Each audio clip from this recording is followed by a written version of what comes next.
right. I say we go ahead and get it popping, Cap. I say we go ahead and get it popping. Yeah. Oh, yeah. We're trying to get. I got one mic issue. DMG, go ahead, brother. Okay. We get it going. Welcome to Paradigm Shift TV 314. This is your brother DMG, the poet, aka Brother Pianki. And today we got a powerful conversation with one of my favorite guests, my brother Captain 10K Degal Gabor of ISUPK under Commanding General Yohana. And this is MLK, a dream or a nightmare for Black people. And so my brother and I, we always trying to come up with some things that could edify our people.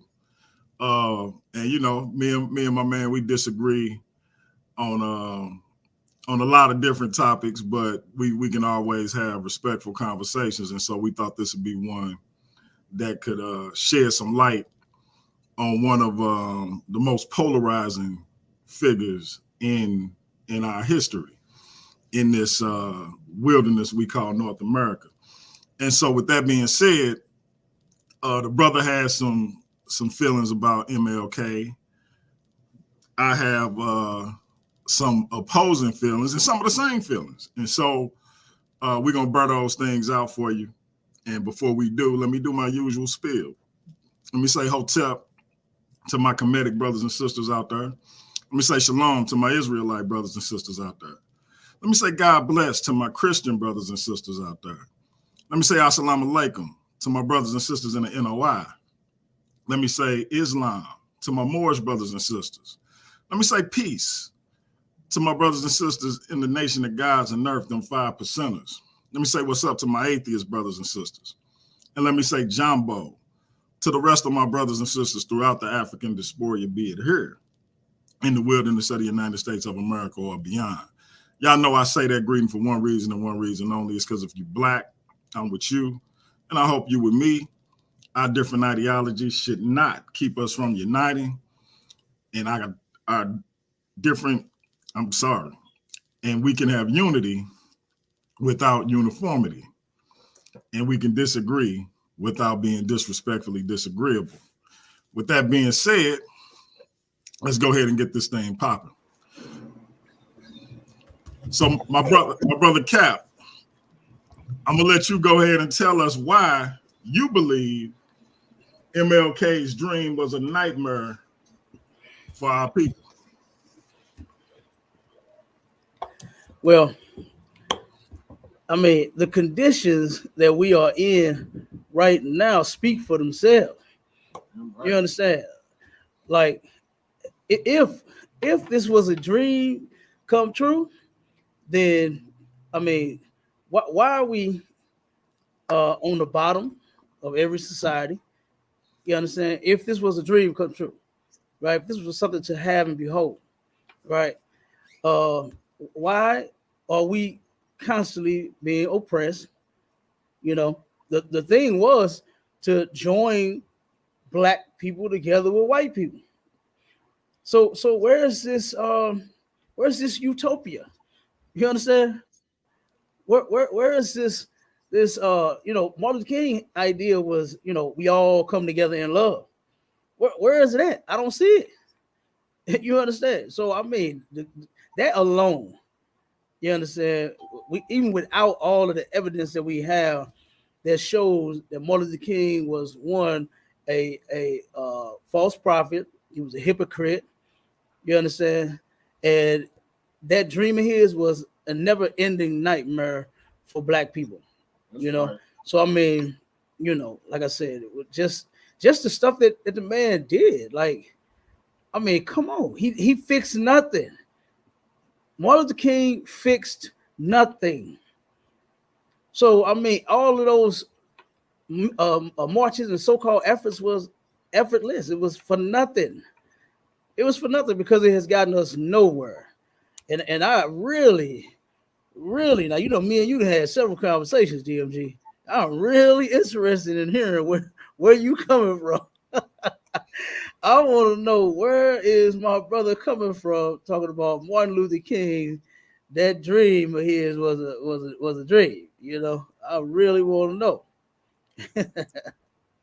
Well, let me say this. So I think it's more nuanced than just saying it was a nightmare. Now, I don't agree with everything Dr. King did, nor do I agree with everything our other ancestors during that time did. My thing is that a lot of people focus on Dr. King as the figurehead for the civil rights movement, but the civil rights movement started before he even got involved.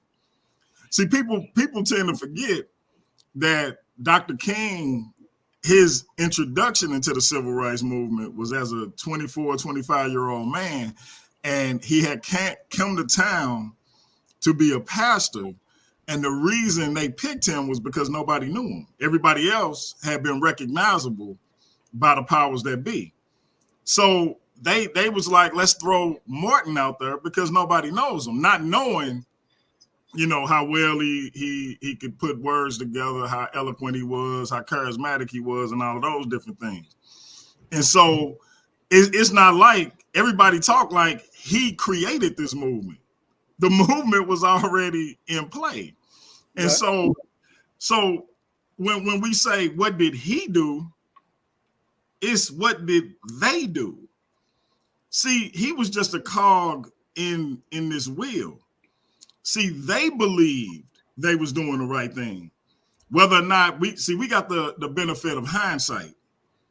Hindsight is always 2020. So we can look back and say, I don't think it was a good idea to integrate. Maybe we should have, instead of saying, well, we weren't getting adequate education in our schools, maybe we should have went for better infrastructure in our stuff. We got the hindsight of saying that. But all they knew was they got better schools than we do. We need to get our kids in their schools if we want our kids to have better educations. Now, it's funny how we, the people who wouldn't know going through it, can say they should have made better decisions. Because again, we got the hindsight of understanding what the fallout was. But I believe that they thought they was doing the right thing. See, everybody come up with all these conspiracy theories about what these individuals are doing. Not even these individuals, because nobody ever mentioned anybody else. They always mentioned Dr. King. Well, he wanted white women. All right, so he bumped some white women. It's a lot of brothers that smashed white women in their life. He was married to a black woman, and he had black mistresses. He liked women. He had a rainbow coalition of women. But like, can anybody show me a recording or a quote of this man saying, hey, I'm gonna leave my wife for a white woman? Because he had every opportunity to do it, and he didn't. The day he died, April 4th, 1968, it was a black woman at the hotel with him. His mistress of several years was a black woman. I'm not saying the man was perfect. I'm saying the man was putting forth an effort to make things better for our people, just like these other civil rights leaders were. So, again, I don't agree with everything. Let's talk about nonviolence. Oh, he put us in harm's way and let them hit us and spray us. That's right. Not only did he make that decision, several people made that decision. And several thousands of more people participated in it. And so, but here's the thing behind it though. It wouldn't to look like punks, it wouldn't to look weak. It was to put America on blast. America always telling other countries how they should conduct themselves. Always. Russia should do this. China should do this. Korea should do this. Haiti, all of these, Mexico, all of these different places is being policed by the United States. So now you on TV, the great United States, this great humanitarian country who telling all these other countries how they should be. And now you on national TV, worldwide TV, putting water hoses on your own citizens, beating your own citizens when they ain't doing nothing. They having a peaceful protest. When, as he said, somewhere I read, the greatness of America was supposed to be the right to protest for right. That's in the Constitution, supposedly. But now America's hypocrisy got put on blast. See, everybody thought he was just, he just being a bitch. He just being a punk. No, it's to show the world that these people are hypocrites. So now the president want to get something done. Now he want to pass laws and end Jim Crow and all of these different things. Now he want to do it because these other world leaders are saying, get your hand out my pocket and get your own house in order. This is chess, not checkers. But it's funny to me how people who got the hindsight of benefiting from the things that these people did can now criticize those people. That's hilarious to me. I saw a meme with Dr. Sebi, Malcolm X, and Martin Luther King. And all of these people talking about, give me Dr. Sebi and give me Malcolm X, but you can keep Dr. King. Well, I don't remember Dr. Sebi doing nothing for black people during the civil rights movement.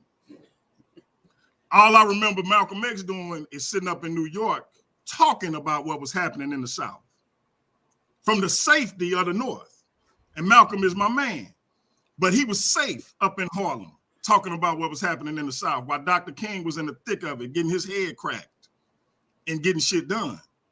So everybody got something to say about how to do it, but they ain't never did it. So all I'm saying is the man was flawed. The man made mistakes. They all did. But me and you probably wouldn't even be sitting here on YouTube if it wasn't for the efforts him and his constituents made on our behalf. I'm gonna turn it over to you, Cap. All right, no sweat. I disagree with that.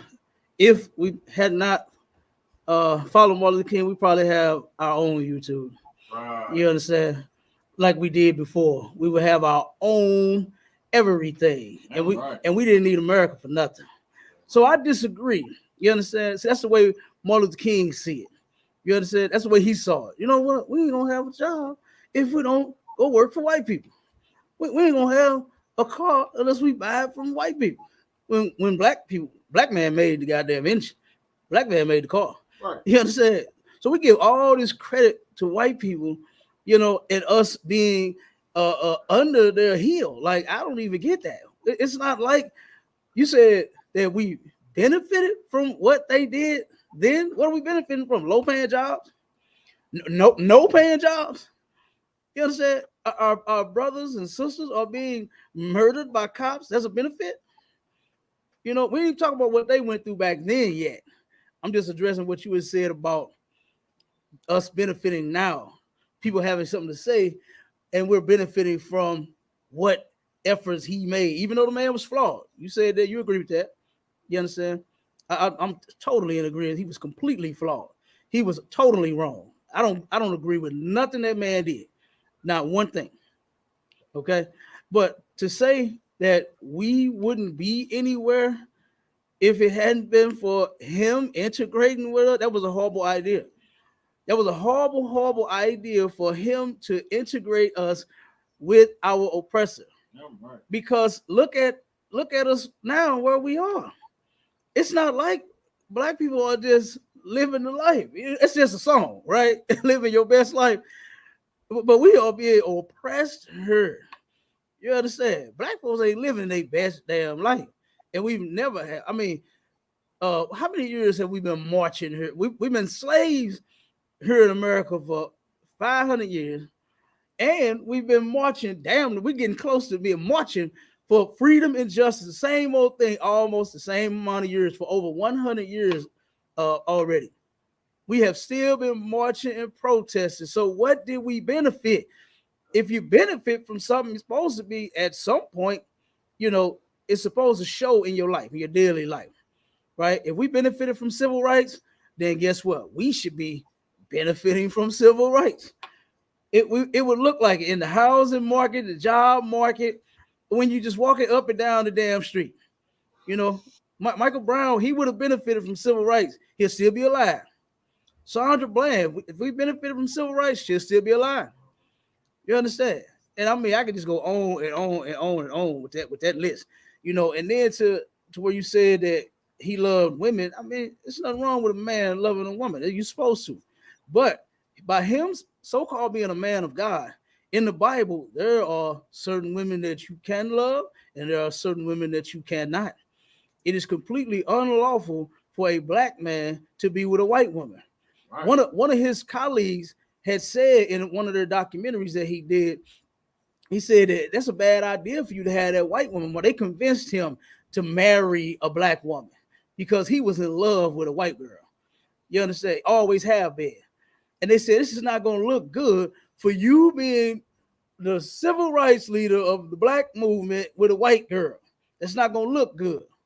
You understand? And something else that you said about Martin Luther King, he was extremely intelligent. You ain't lying about that. That man was no dummy, right? When it came to education, he went to what, 5 colleges? You understand? And seminary college. You know, the man was extremely bright. You know, he followed his father and grandfather being a Baptist preacher. You know, so I mean, he did a lot of things. He got enrolled in college. He enrolled in college at the age of 15. You understand? Yeah. So I mean, Martin Luther King, like, he wasn't no dummy. You right. But why was he so dumb at trying to integrate us with white people? With a murder. Go ahead. If I may, I just want to give you a quick fact. So this is how you know what that colleague said about him, saying that he should marry Coretta because it would look bad for him as the leader of the civil rights movement. This is how you know that was a lie. He was already married to Coretta Scott King before he entered the civil rights movement. But go ahead. When you talking about that, we not was it? Go ahead, Warren. Well, actually, when he married Coretta Scott King, he hadn't officially entered it, but he was going to enter it. So to get the backing of one of the largest black churches, he married the daughter of the pastor. That's the reason it was Coretta, and not any just random black woman. He politically picked the woman to marry. Right. And it was for her father's church because of the backing and the historical place that Ebenezer Baptist Church had in the black community in the South. Like, that was all political. Like, he had trained when he was overseas and going to all of these schools, he was training for a political career. Of course, he hadn't made any official moves, but you do the prep work, you do the setup before you present yourself. You have to present the right image in the first place to even start as a leader. So that's why he did it. And yes, it was before he entered the movement, but it was before he officially entered the movement. He was already being groomed for the position. Right. And that statement was made not during the civil rights that movement. This was when he was in college with this white girl. You understand? This was when he made that statement about that. You understand? So like I said, and he turned around, and I forgot the year. Wait a minute. I think it was 55. I can't remember what year it was when he turned around and jumped in that thing. You understand? Where he was moving up. He wasn't totally all the way in it. Somewhere up in there. He wasn't all the way in it, but he was moving up. Like you said, he was preparing for it. You understand? And he turned around and got all the way up in the ranks. And then, you can't. I mean, how does that look? I mean, you look like a hypocrite. You look crazy. You're saying, damn white people, but then hell, you laying in the bed with one every night. Or even periodically. So, like I said, Martin Luther King was, he was all for that. You understand? He was, you said that people like to put it all up on him. They don't like to mention nobody else. He was just simply the poster child. Right. Of course, it did not start with him. You understand? But Martin Luther King, he epitomized the civil rights movement. You understand? He was the civil rights movement. That's why everybody after him try to follow him and talk like him, walk like him, preach like him, teach like him. They do everything behind Martin Luther King because they following that same damn dream. You understand? which is a nightmare for black people. And then let me see. I'm definitely going to address that nonviolence that you mentioned. You know, you said you was in you disagree with him on that. I totally disagree with him on that. The Bible disagrees with him on that. For this man to be as educated as he is, like I said, why was he so dumb? Why was he so dumb at doing the things that he was doing?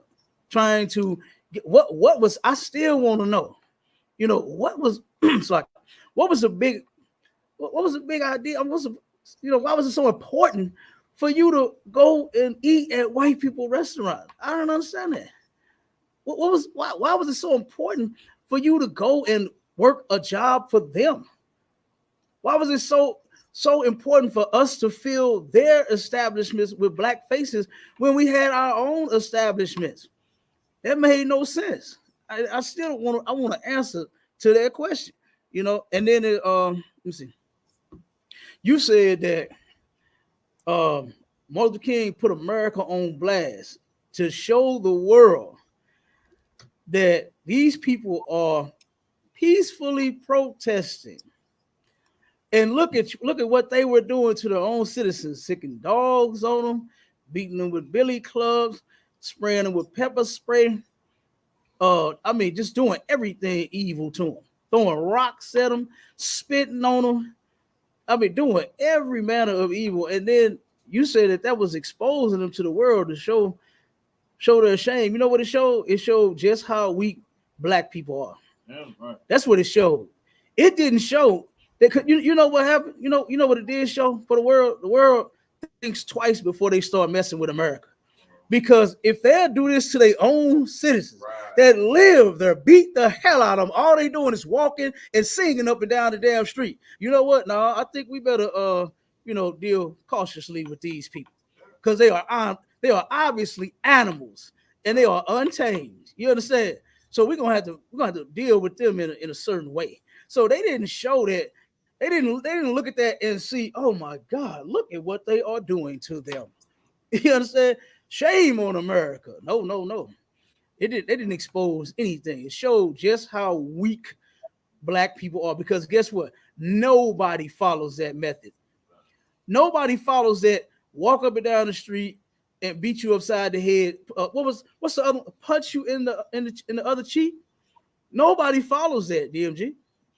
You understand? So, like I said, it's a lot of things that you said, you brought up. We're gonna address just that. You understand? But go ahead. What's it? Go ahead, DMG. You got it. Yeah. Well, and again, I understand, where you're coming from. But just a quick note. So, this white girl that Dr. King had a relationship with in college. So Dr. King went to college at age 15. He graduated high school at 15, graduated at 19. And so I guess the allegation is that he met this girl while he was a teenager and was planning to marry her, because he met Coretta at Boston College.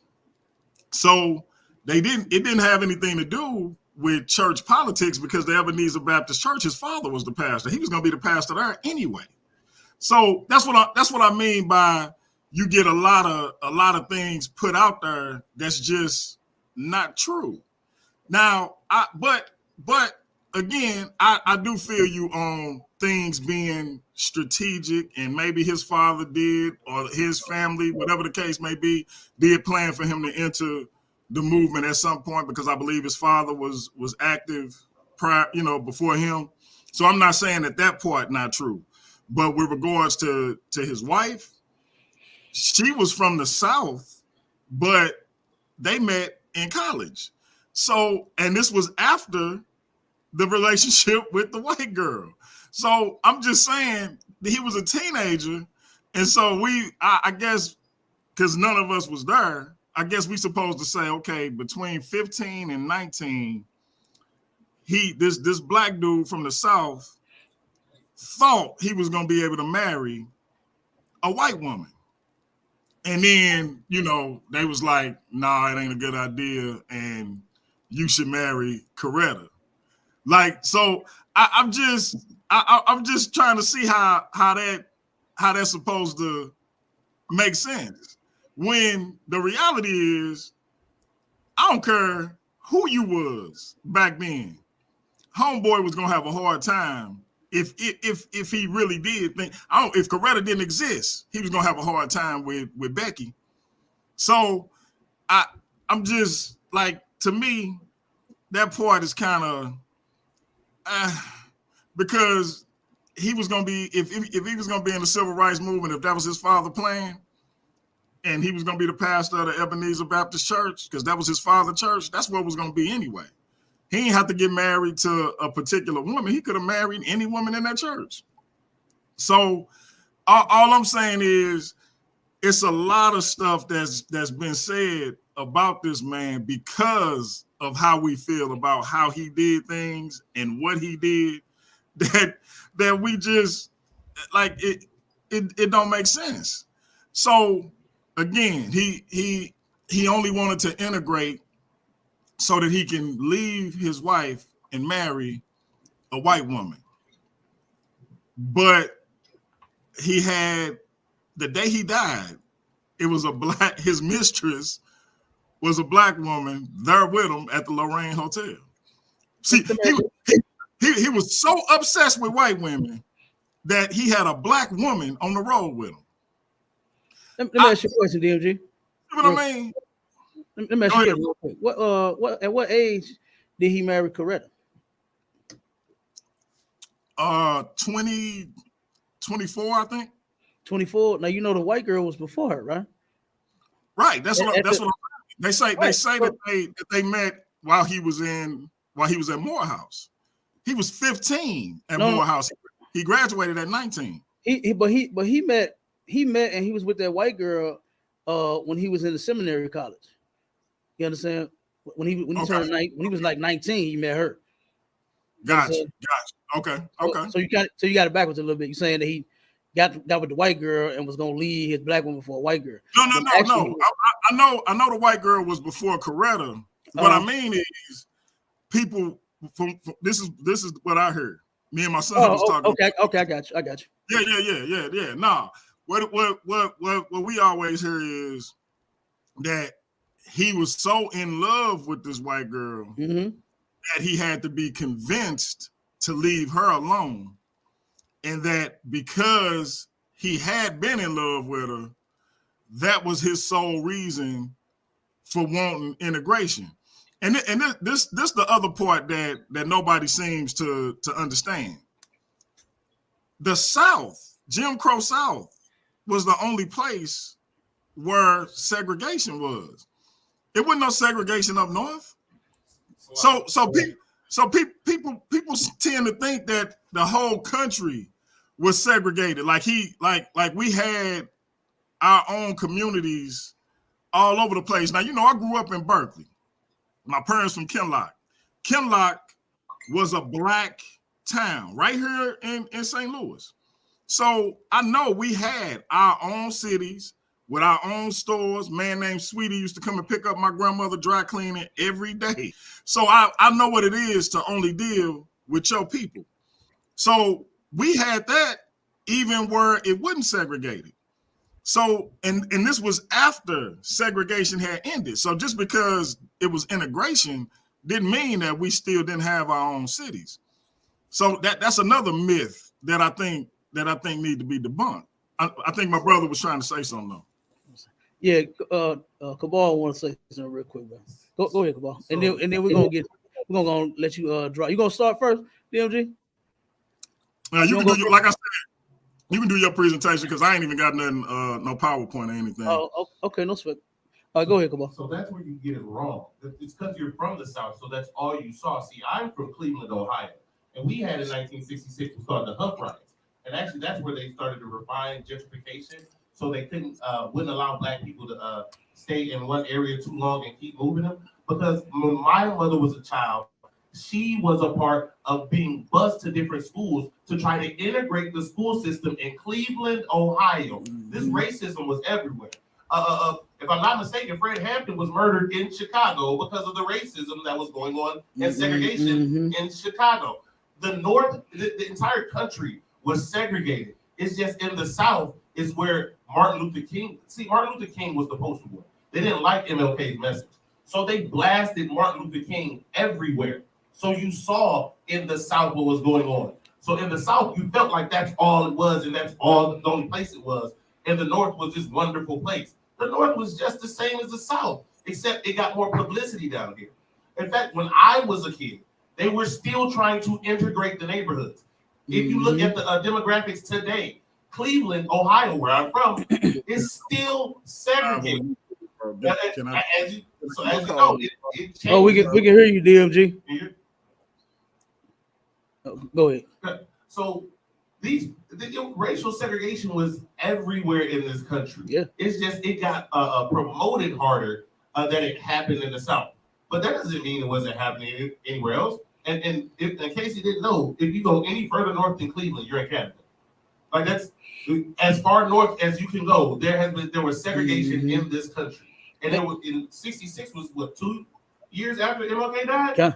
And that's when they were having riots in Cleveland over there. So, and real quick, do you know the name of this school? Because I forgot. I brought it out when I went when we went and broke ground in Cleveland.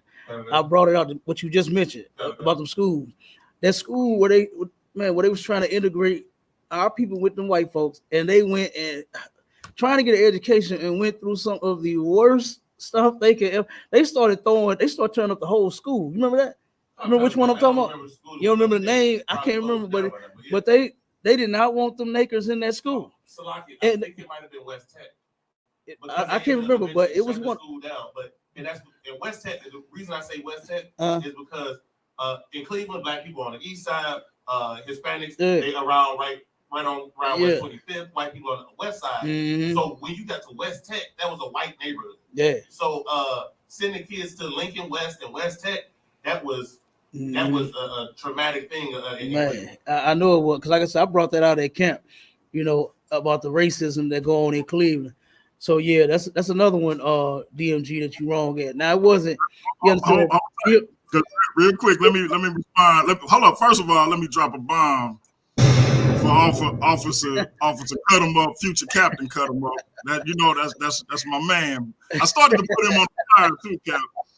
But because y'all took that picture. You can put my scientist on the flyer. Yeah, you took that picture with all of y'all, and it was just you and him. I say, man, and put my killer up there too. Yeah. So, but I wasn't saying my grandmother is from the South. I'm from St. Louis, so I wasn't saying that it wasn't segregation all over the country. I'm saying that it was only law in the South. That's why I said my parents are from Kinloch. I'm from Berkeley. Kinloch was an all-black city, right here in St. Louis County. It was an all-black city, so that's what I meant. I know what it is to have your own city and to only deal with your people. And it didn't stop after segregation ended, or in the South. So I know exactly what the brother talking about. What he's saying happened with his mother. That happened with my mother, with my father. My father went from Kinloch High School, an all-black high school, to North County Tech. And Cap, you probably know where North County Tech is. So that was me. We basically were saying the same thing. I went to West Tech. So see what I mean? So yeah, I wouldn't even disagreeing with the brother on that particular point. I may not have worded it in a way that it may have sounded like I was saying something different, but I yeah, I just wanted to clear that up. Yeah, no sweat. All right, let me go on and get it cracking. Let me share this little screen of mine.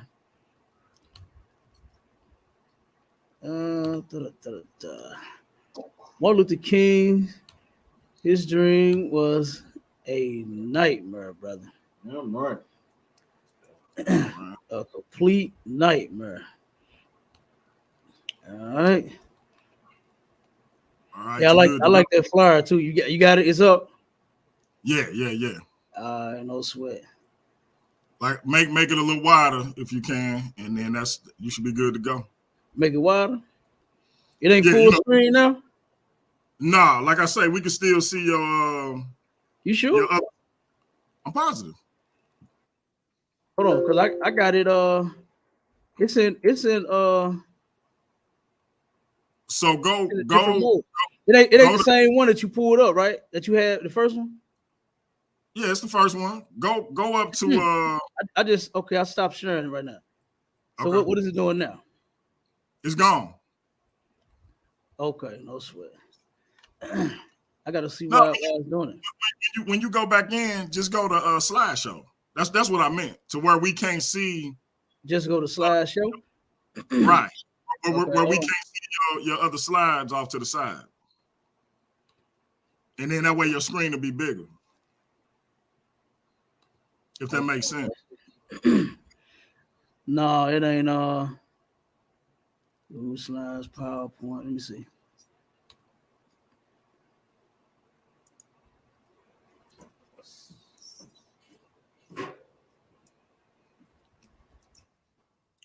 So it should be up in like about the middle of the screen, up there where it give you all the options, like file, home, insert, animation. Video file, screen share. Let's see. Because once I click it, your rib cap. Where are your rib at, man?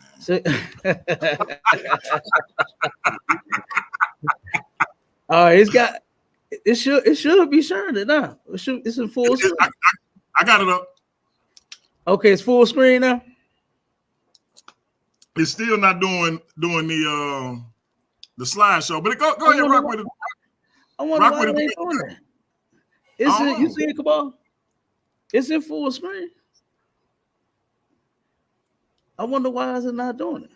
You don't have an option up there where it say slideshow? Wait a minute. Let me click it. Keep slides updated. Screen. Let's see. Arrow option. Keep slide up. I don't know. It's in the mode. So okay, you see at the top. What about now? What about now? Nah, it's still the same. Still ain't doing it? Go back to the original menu where Which you one? can see everything. Okay, hold on. Down, sir. Is this one right? Right here. There you go. Okay, so it's in full screen now? It should. Let's see. From the beginning. Yep, from the beginning. From the beginning. Bigger. There you go. See, when I be doing my lectures, all I gotta do is just click the other one, the other option I was doing, and it show right up. Yeah. Okay, so we good to go now? Yeah, go ahead. All right. Well, my rib didn't help me, but my scientist did. You know That's what's up. That's what's up. I can count on them all. Right. He do more than slice people up, I see. Oh yeah. Right. Oh yeah, he do. All right. Okay, let me get on down, share a couple of these here. Was it all just a sweet dream or a never-ending nightmare for Black people? You know, because these are some of the things that a lot of people be saying.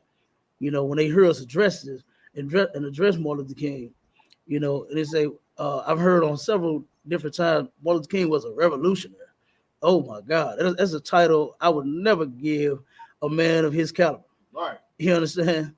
A man of his caliber could only earn the title of COWARD, coward. You understand? To show you how Martin Luther King's Christian upbringing had everything to do with his dream to integrate Black people with white people. God had nothing to do with this nightmare. All right, and I'm gonna start off with this first article by biography.com. This is when Martin Luther King took his trip over to India, you understand, to seek out Gandhi's passive aggressive movement. All right. This is from this article. It says a civil rights leader realized the power in Gandhi's approach to standing up to oppression with truth force. Now, this is what Martin Luther King called it, truth force, not what Gandhi called it. All right. Hey, Kim, Are you on a different slide? Yeah, I am. What happened? It's not moving. It ain't. Uh-uh. Hold on.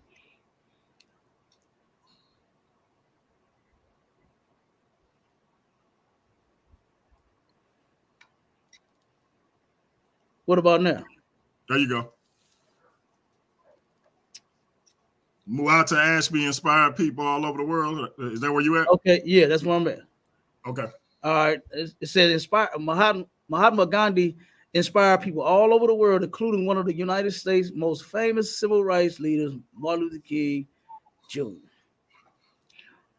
Though the two men never got a chance to meet, King was 19 when Gandhi was assassinated. King learned about Gandhi through his writing and a trip to India in 1959.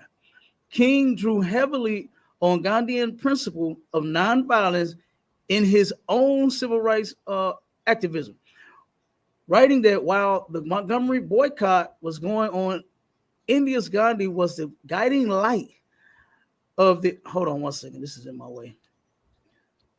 Okay, hold on. Got some stuff in the way. All right. It says India's Gandhi was the guiding light of the technique of nonviolent social change. And we're gonna see about that. We're gonna see if that's true, that Gandhi, you understand, was a guiding light for Martin Luther King's nonviolent change. And now hold on one second. Now my screen it'll stop. Come on. Hold on. We still live, DMG? Yes, sir. Okay, hold on. My screen is froze now. One second.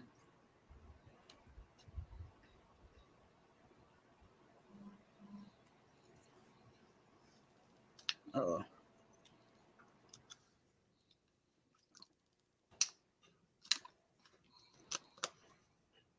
Come on.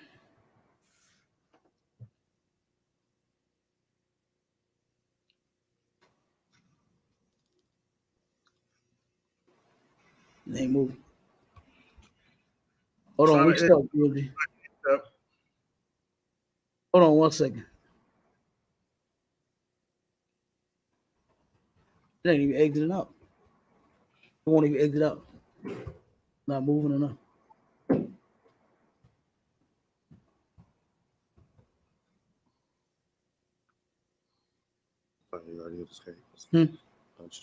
You what?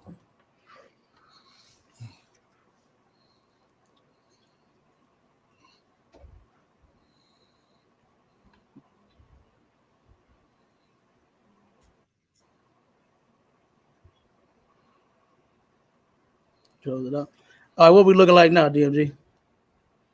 It's still on that page where it say Gandhi inspired people all over the world. Okay, did it skip to the next one? Yep. Okay, cool. All right, we got it. All right. Uh-oh. Go back.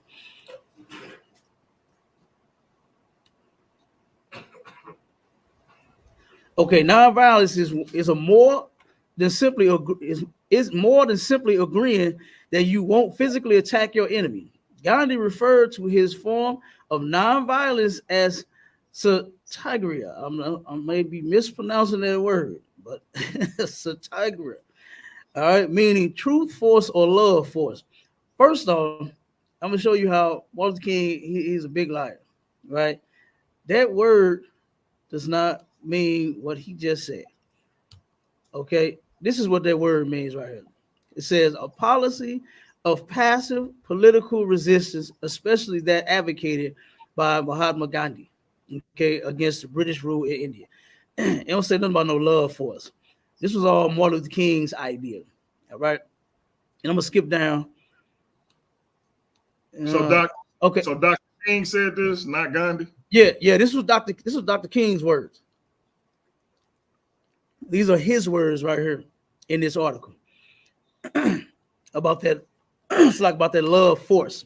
All right. And it says King connected Christianity to Gandhi's teaching.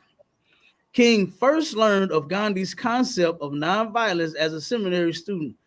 As a Christian, He connected the Hindu thinkers' words to the biblical appeal of Jesus to love your enemies and pray for those who persecute you, right?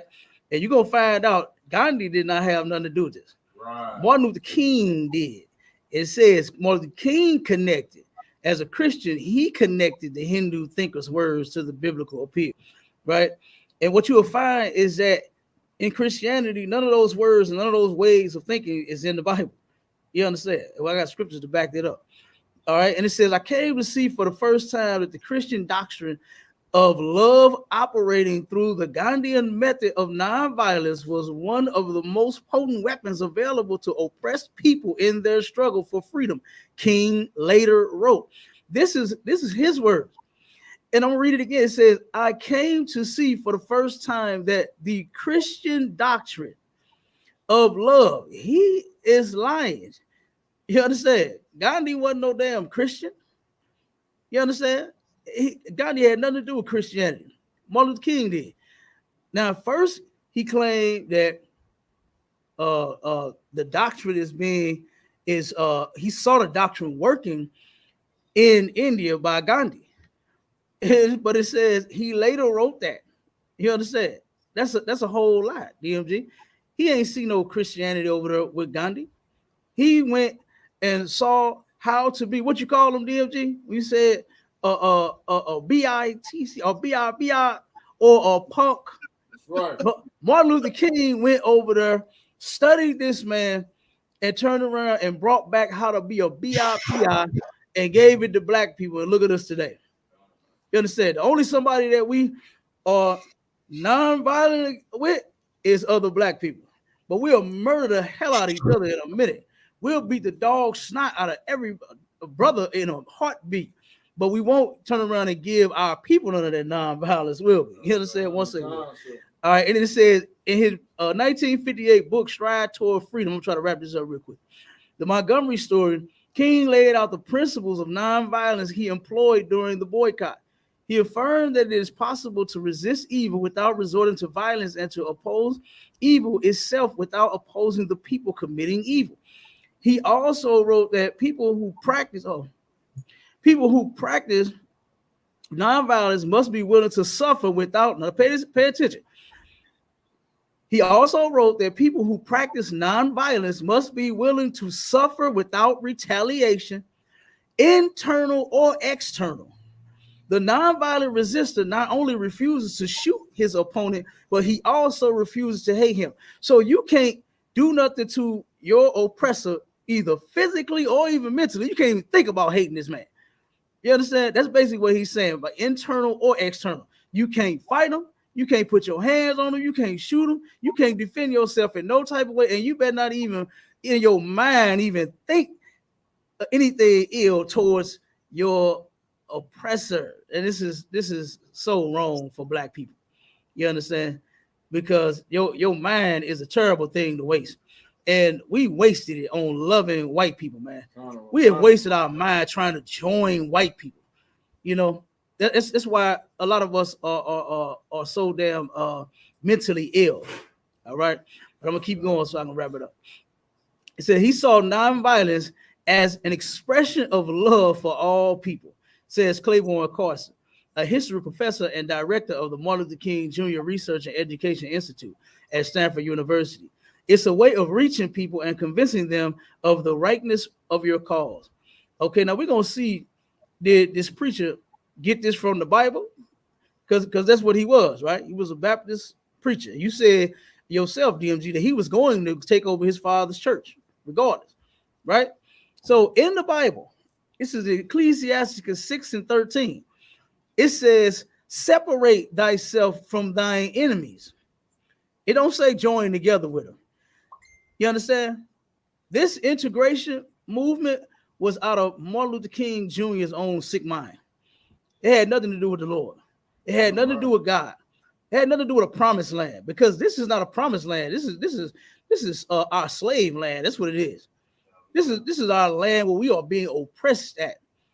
You understand? So it says again, separate thyself from thine enemies and take heed of thy friends. Then the next scripture, this is 1 Maccabees chapter 3, verse 19. For the victory of battle standeth not in the multitude of an host, but strength cometh from heaven. You got to have the Lord backing you, DMG. The Lord was not with Martin Luther King.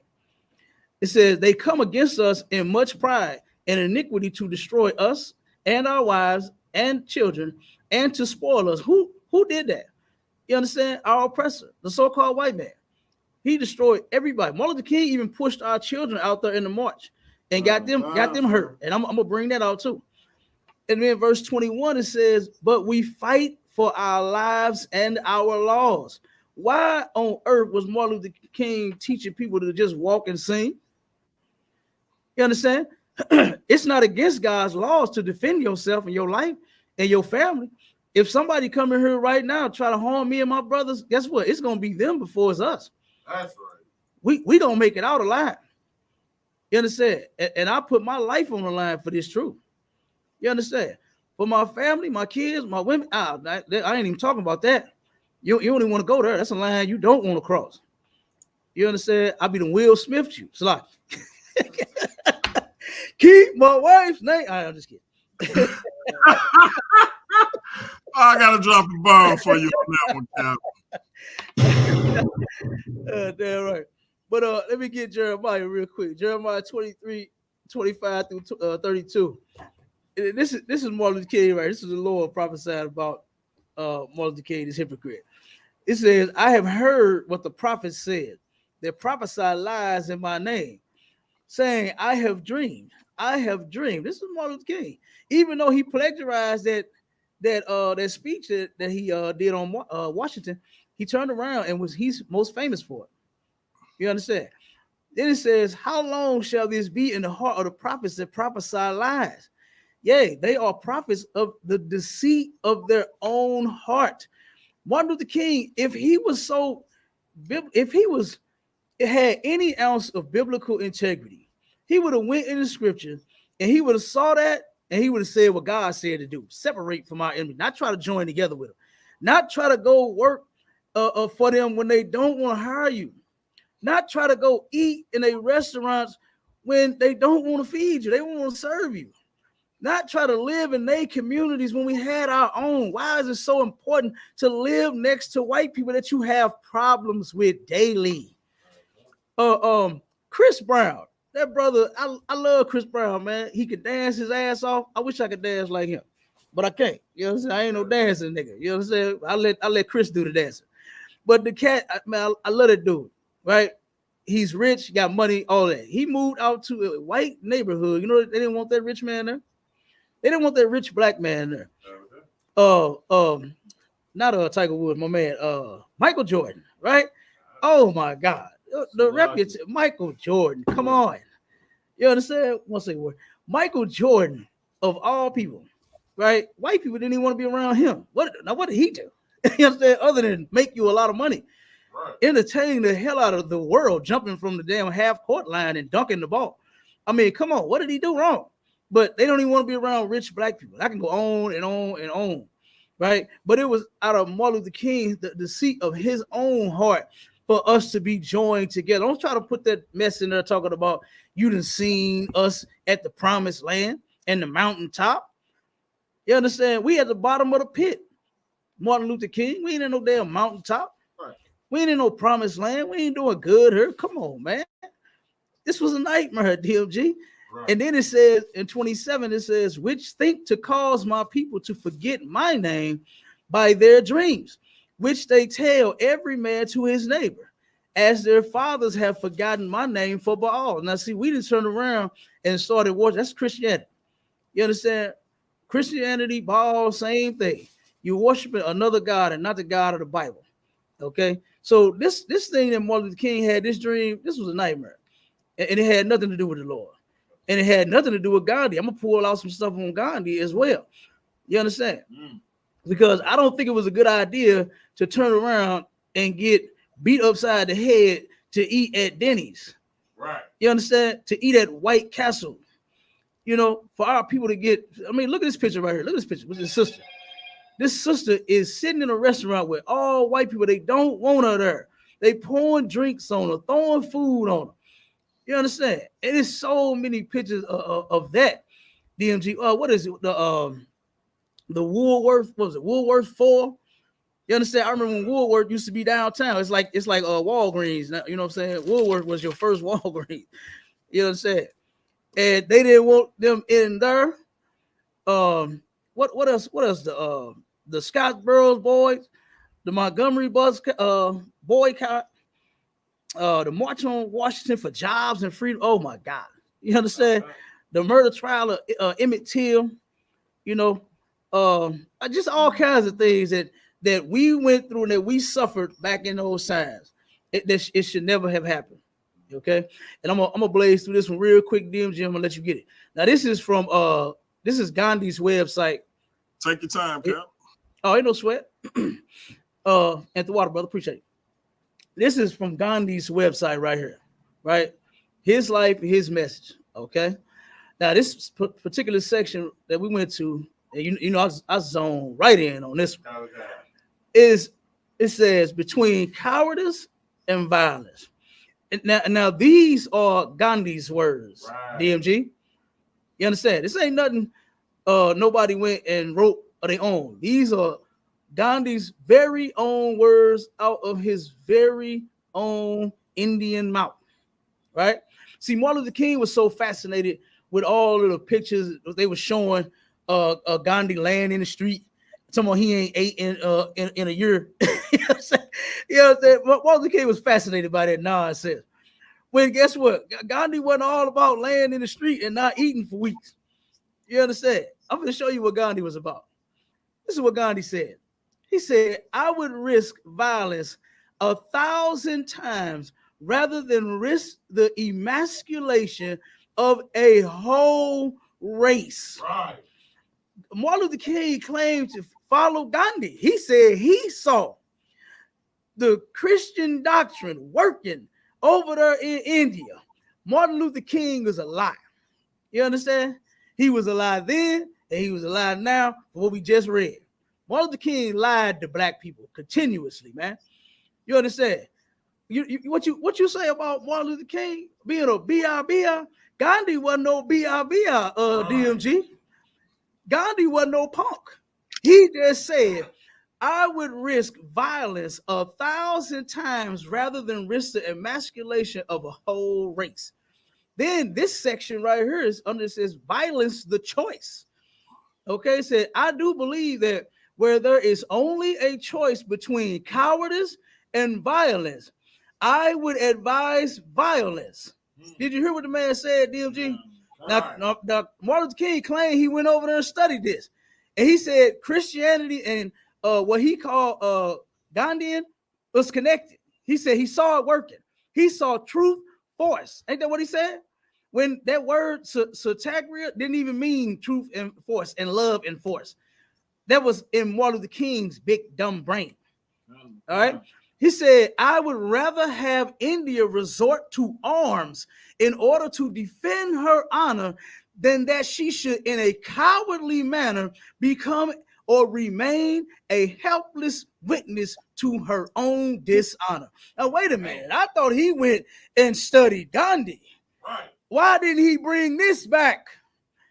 Why would he turn around and let little girls get blown up on a goddamn bus at a church? If he went and studied Gandhi, why he didn't say, hey, you know what we're going to do? We're going to march and sing, but somebody hits you, you're going to hit their ass back. Right. You understand? They throw a rock at you, you pick that damn thing up, and you throw it and bust they goddamn head. And that's your right to defend yourself. And what Gandhi is talking about, he ain't talking about just picking up a gun and just go killing people. You understand? That ain't what he was talking about. He's talking about self-defense. Right. He's talking about defending yourself. You understand? And I'm gonna keep reading because Gandhi, that's my man. You understand? That's my man. All right. Gandhi believed in something for real. Right. Martin Luther King did not. He said, but I believe, now pay attention, but I believe that nonviolence is infinitely superior to violence. So basically what he's saying is just mistreating people, you know what I'm saying? Just walking up to somebody, punching them side the head for you to turn around and be able to get along with a person.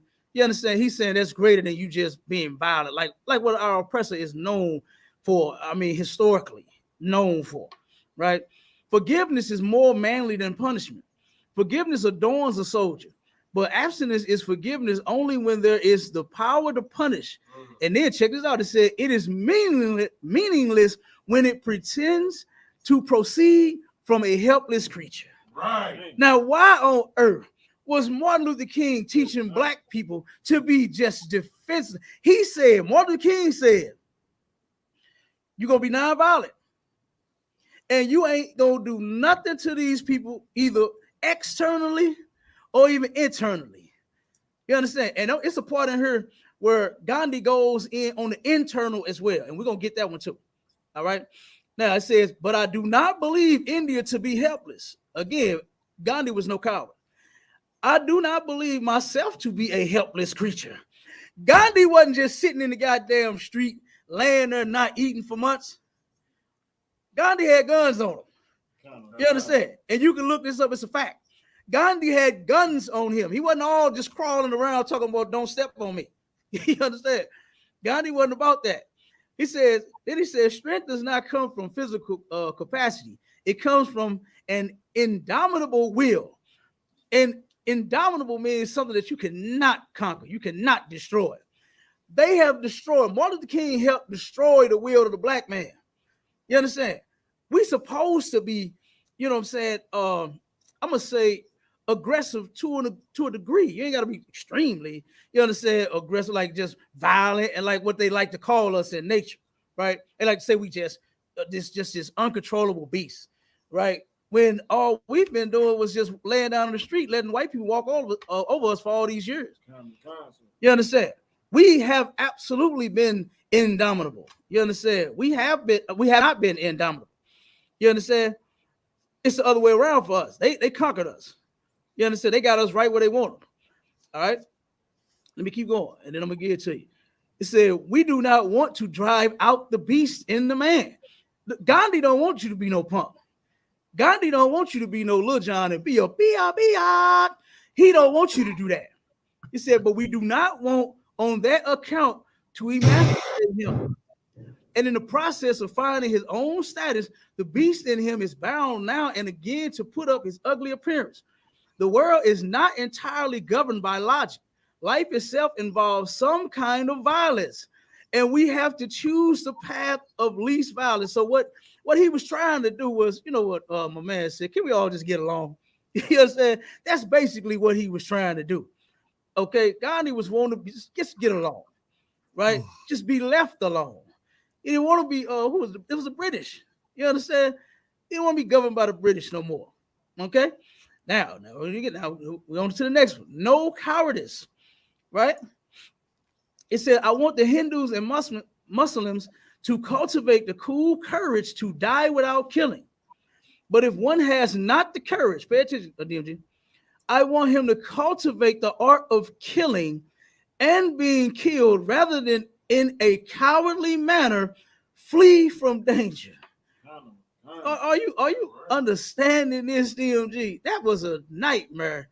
You understand? And then Martin Luther King didn't even go over there and study Gandhi for real and then bring back what Gandhi said. What Martin Luther King should have brought back when he got off that plane, he should have had his chest stuck. He should have had an S on his damn chest. Not turn around, walk around talking about we shall overcome. Okay? So it says this. It says, for the latter, in spite of his flight, from fleeing from that danger, does commit mental himsa. Do you know what mental himsa is, DMG? No. Mental himsa is where it's destroying your brain. You understand? That's what they're talking about. And that's what we've suffered under Martin Luther King and his movement and all of every damn thing that he has pushed on black people, talking about don't hate the oppressor. You can't even in your mind. He don't even want you to be at home and just say, damn, I hate white people. Oh, I can't stand the way they treat us. It's not like black people don't have a legitimate reason for hating this oppressor. It's not like black people just woke up one day and said, you know what, man, I just hate white people. I hate the color of their skin. I hate they smell like dogs. I hate they can't cook. They make mashed potatoes out of flakes. I just hate them people. We didn't say that. They've been giving us a reason to hate them since slavery. Right. They've been turning around raping us, selling us, lynching us, castrating us, doing all manner of evil to us. Rape the black woman as soon as he see it. Turn around and made a law. And come in, the black woman say, take off your clothes and give me that. She say no, she begging. And he pull out a piece of paper and say, I own you. And then he take her body. You understand? This is what the oppressor has been doing, and he's still doing it. What did my man what's his name? Dante Wilder say? To this day. To this day, we are still being oppressed by these people. It's not like they let up any. And then on the second half, I'm gonna show you all of the damn reasons, the other reasons why we it was just a horrible idea, of dream that never came true, never's gonna come true, a total nightmare. All right, and I'm gonna finish reading this one. It says he flees because he has not the courage to be killed in the act of killing. All right, then it says my method of nonviolence can never lead to loss of strength, but it alone make it possible if the nation wills it to offer discipline and concerted violence in time of danger. So, like I said, he ain't talking about just walking up to any old body and, and pulling out guns on them and killing them and stomping them, like what the white man was doing to us. As we walking up and down the street, Martin Luther King had classes where he taught our people, he taught children, he taught women, he taught men how to turn around and walk and get punched and get kicked and get pepper sprayed and get taunted and get all. He had classes. He had a class set up for that. When, guess what? He didn't learn that from Gandhi. He didn't learn that from Gandhi, DMG. And I want to say this part right here, and I'm going to get you half, because like I said, I got some more on Gandhi. Gandhi laid it out there for real. Right. He said, my creed of nonviolence is an extremely active force. It has no room for cowardice or even weakness. And the reason he's saying it don't have a room for cowardice or weakness, because guess what? At some point, like he said, in danger, you might have to use some violence. You just might have to get up off the ground, even though you hadn't eaten in weeks. You just might have to defend yourself because there's danger now. Okay. It says there is hope for a violent man to be someday nonviolent, but there is none for a coward. Do you realize that we still in this situation that we in because we refuse to pick up your manhood and your masculinity and be a goddamn man? We come up with more ways to be a coward, to walk around talking about hands up, don't shoot. What is that? What is that? Why we keep begging these oppressors for them to treat us right? Don't mistreat us. You understand? This is ridiculous, man. There is no hope for a coward. Okay? And it says, I have therefore said more than once that if we do not know how to defend ourselves, Martin Luther King did not teach black people how to defend themselves. You know who he did? You know who he did teach to defend themselves? The guards that was watching his family when he was out marching. Right. It showed you in that movie to where he told that guard, hey, use this if you have to. My family in their house. But meanwhile, your family is outside with a dog biting you all up your ass, ripping your flesh off, locking up your children, beating little kids. Our children was getting beat while his is at home safe. You understand? They all around the outside of his house like Spice One. They strapped. They stay strapped. Okay? And then it said, if we do not know how to defend ourselves, our women, and our places of worship by the force of suffering, and it said, i.e. nonviolence, we must, if we are men, be at least able to defend all these by fighting. What did Martin Luther King go over there and learn? He said, if you can't defend yourself by singing and marching and saying, we shall overcome, if that don't work, then you better pick up some arms. You understand? You better defend yourself. Martin Luther King is a complete goddamn coward. I don't agree with nothing that he did. That idea of nonviolence did not come from Gandhi. He mixed that mess with love and truth. It wasn't even the damn truth. It wasn't even love. That's not loving yourself, man. Letting your woman go march. You out there, you got men The men that he had when him was getting beat upside the head. Why the hell would you send your woman out there? Why would you send your children out there? We protect ours here in the ISUPK. Oh boy. Oh boy. You understand? What's the hold on real quick? Let me say this and you got it, DMG. What is the brother name that was on guard at every damn thing? The one that had the whip at the hotel. I forgot his damn name. Just a quick, he out of Arizona. What is it? I forgot his damn name. Look, the brother, look, he defended my son with his damn life, with his body against my vehicle. You understand? He thought my vehicle was getting too close to my son. He grabbed him, put him behind him, and stood there to make sure I didn't hit him. That's what we do in the ISUPK. You understand? I wasn't even driving fast. You understand? I pulled up. I'm real cautious because look, that's where all our sisters and brothers is walking at. I pulled up just as slow as I could, but he saw my son run out there to get to the car. He grabbed him and put him behind his back and protect him. That's what we do in the ISUPK. Right. Martin Luther King, you'll never hear that from a Christian. You'll never see that from these black activists. You'll never see it. You understand? Only in the ISUPK. So like I said, Martin Luther King did not get that theory from Gandhi. Right. Gandhi was no punk, man. You understand? Even though he sat on this just as skinny as could be, he had pistols on him. I think his greatest one was an AK, wasn't it? Okay. Yeah, it was an AK. Gandhi had kept an AK with him. In that little hut he used to sit in the street and sit in, he had an AK in it. You understand? So like I said, I don't know what Martin Luther King went out there and saw, but it definitely wasn't no love and no damn truth. Okay? It was all a lie. Okay? But go ahead, DMG, you got it. Okay.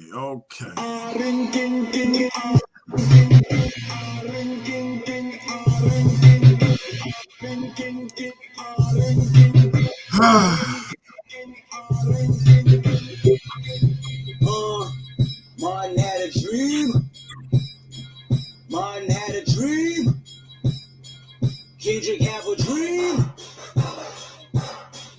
All my life I want money. I figured I'd throw in y'all fellow Israelite right quick. Oh, Kendrick Lamar. But so I don't disagree with nothing you said about Gandhi. But I think Martin, because to me, when we see again, I got the benefit of hindsight.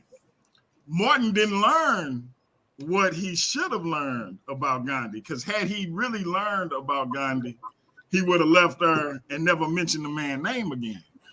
Because as we see in an article from the New York Post, and this is by, let me make sure I get this writer, where my man name is at. Hold on, I want to make sure I get him.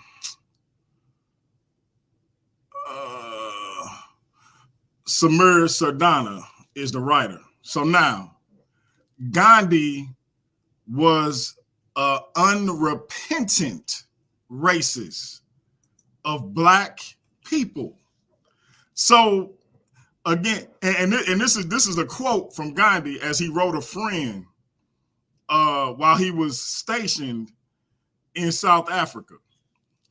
Black Africans are savage and raw and living a life of insolence and nakedness.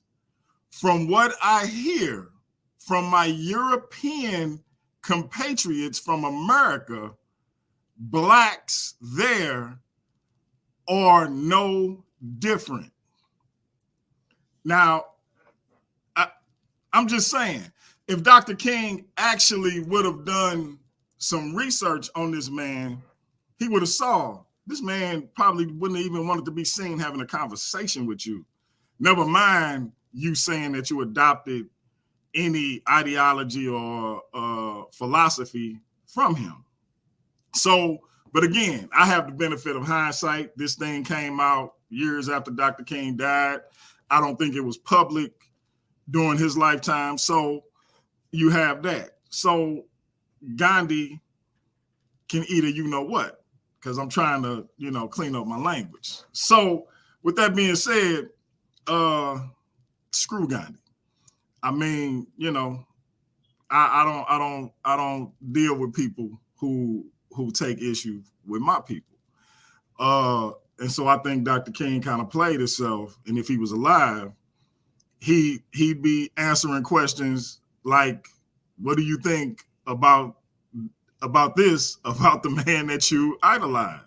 And so just like I think him and other people in the civil rights movement would be appalled, in my opinion, at the state of Black people right now. Because again, I do think that they were well-meaning in what the goals they had set forth to do. I just think that it was misguided. In my opinion, I think had we stayed separate and built and fought for better infrastructure, I think we'd have been much better off. And what I mean by that, instead of fighting to integrate into their schools to get a better education, let's fortify our school. Okay, our books raggedy. Let's make these bastards fund our school so we can get new books. Let's boycott for that, as opposed to integrating. But again, I got the benefit of hindsight. So but again, it's a nuanced conversation because everybody always say, well, we had this and we had that, as if we really had it popping like that. And the truth is, our neighborhoods were sustaining themselves because we are the most resilient people on the planet. I don't care what nobody say. And I think we are the most dedicated people on the planet. But a lot of our people had to bust out of our neighborhoods and go into cities that were segregated. So guess what would happen when you standing at a bus stop and the bus pull up and the back of the bus is full because you can't sit in the middle or the front. You got to wait on another bus. Now you late to that job that you go to pay your bills, to keep that community that you trying to keep going and keep independent flowing, because it take money, it take economy, it take dollars staying within that community. Now you late to work. How many times can you be late to work before you get fired?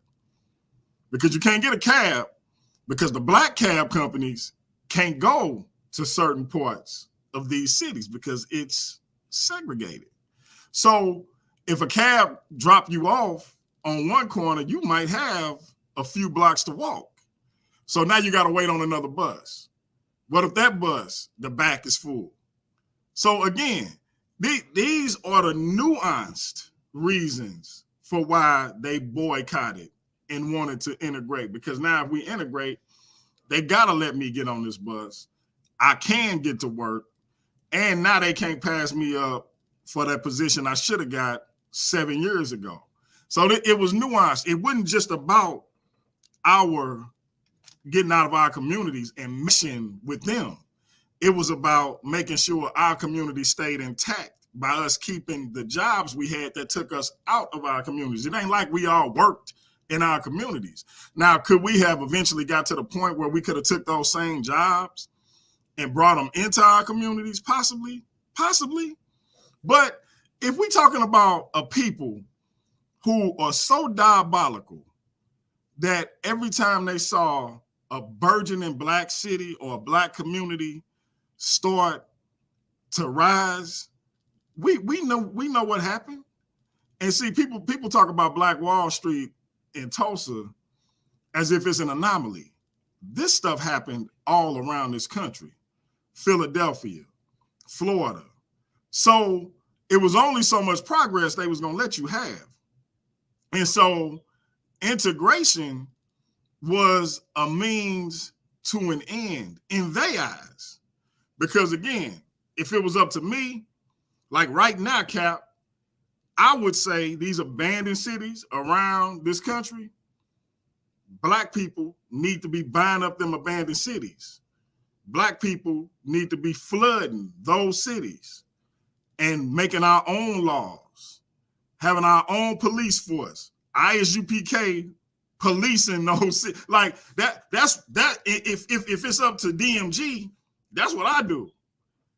Commanding General Yohana or a leader of that ilk say this is what goes down in these cities. And I use the general as an example of somebody who I know can get our people on one accord. But for those who saying I'm an undercover ISUPK member, I'm just using the general as an example. but my point being, that's what we need to be doing, because we never should have got away from that. But again, I understand why they felt their hand was forced to do so, because you had to leave your community to go earn a living for your house. In many instances, not everybody had their own business, and so the businesses, when people got their own business, so Cap got a store, but I got a job in the city that's segregated. How Cap gonna sell anything in his store if I ain't got no job? So, but how I'm getting to work? If I got a car, yeah, I can drive. But am I gonna be harassed? Am I gonna be pulled over? Because you think we face discrimination now when we get pulled over by cops. Black people disappeared on a daily basis back then, and it was nothing done about it. See, they ain't have camera phones and recording devices and these little handheld computers we got. So when they got pulled over, it was like, you think you scared now? The fear that came over these people was something like you have never experienced in your life, because they knew when they saw them high beams, them flashing lights, it was a life or death situation every single time. So again, they thought if we get quote unquote equal rights, they can't do that to us no more. They were wrong. But that's what they thought would happen. And when you think about, as Dr. King said, all we say to America is be true to what you said on paper. Because you think like any other person, if Cap say he gonna do something, I think he gonna do it, because I think he gonna be true to his word. So these people had gotten to a point where they had been in this country. They had labored and fought in this country. And so they started to believe that the American dream was theirs, just like these other people. But this ain't never been our dream. We've been held hostage here. We prisoners of war. The seal and the Constitution indicates that this is a country for white people and by white people. Native Americans, blacks, and all other non-white people are to be the burden bearers for the real citizens of this nation. They didn't understand that. They thought that they could really be a part of this country.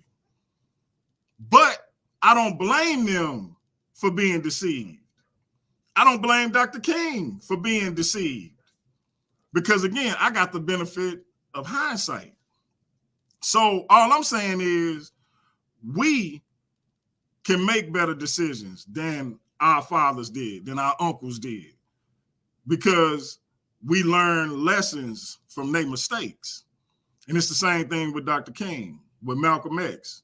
Everybody make a big deal out of Malcolm X and the nation, and they want to blame Elijah Muhammad for his death and these things like that. But nobody want to point out the fact that Malcolm went against the protocol of the nation.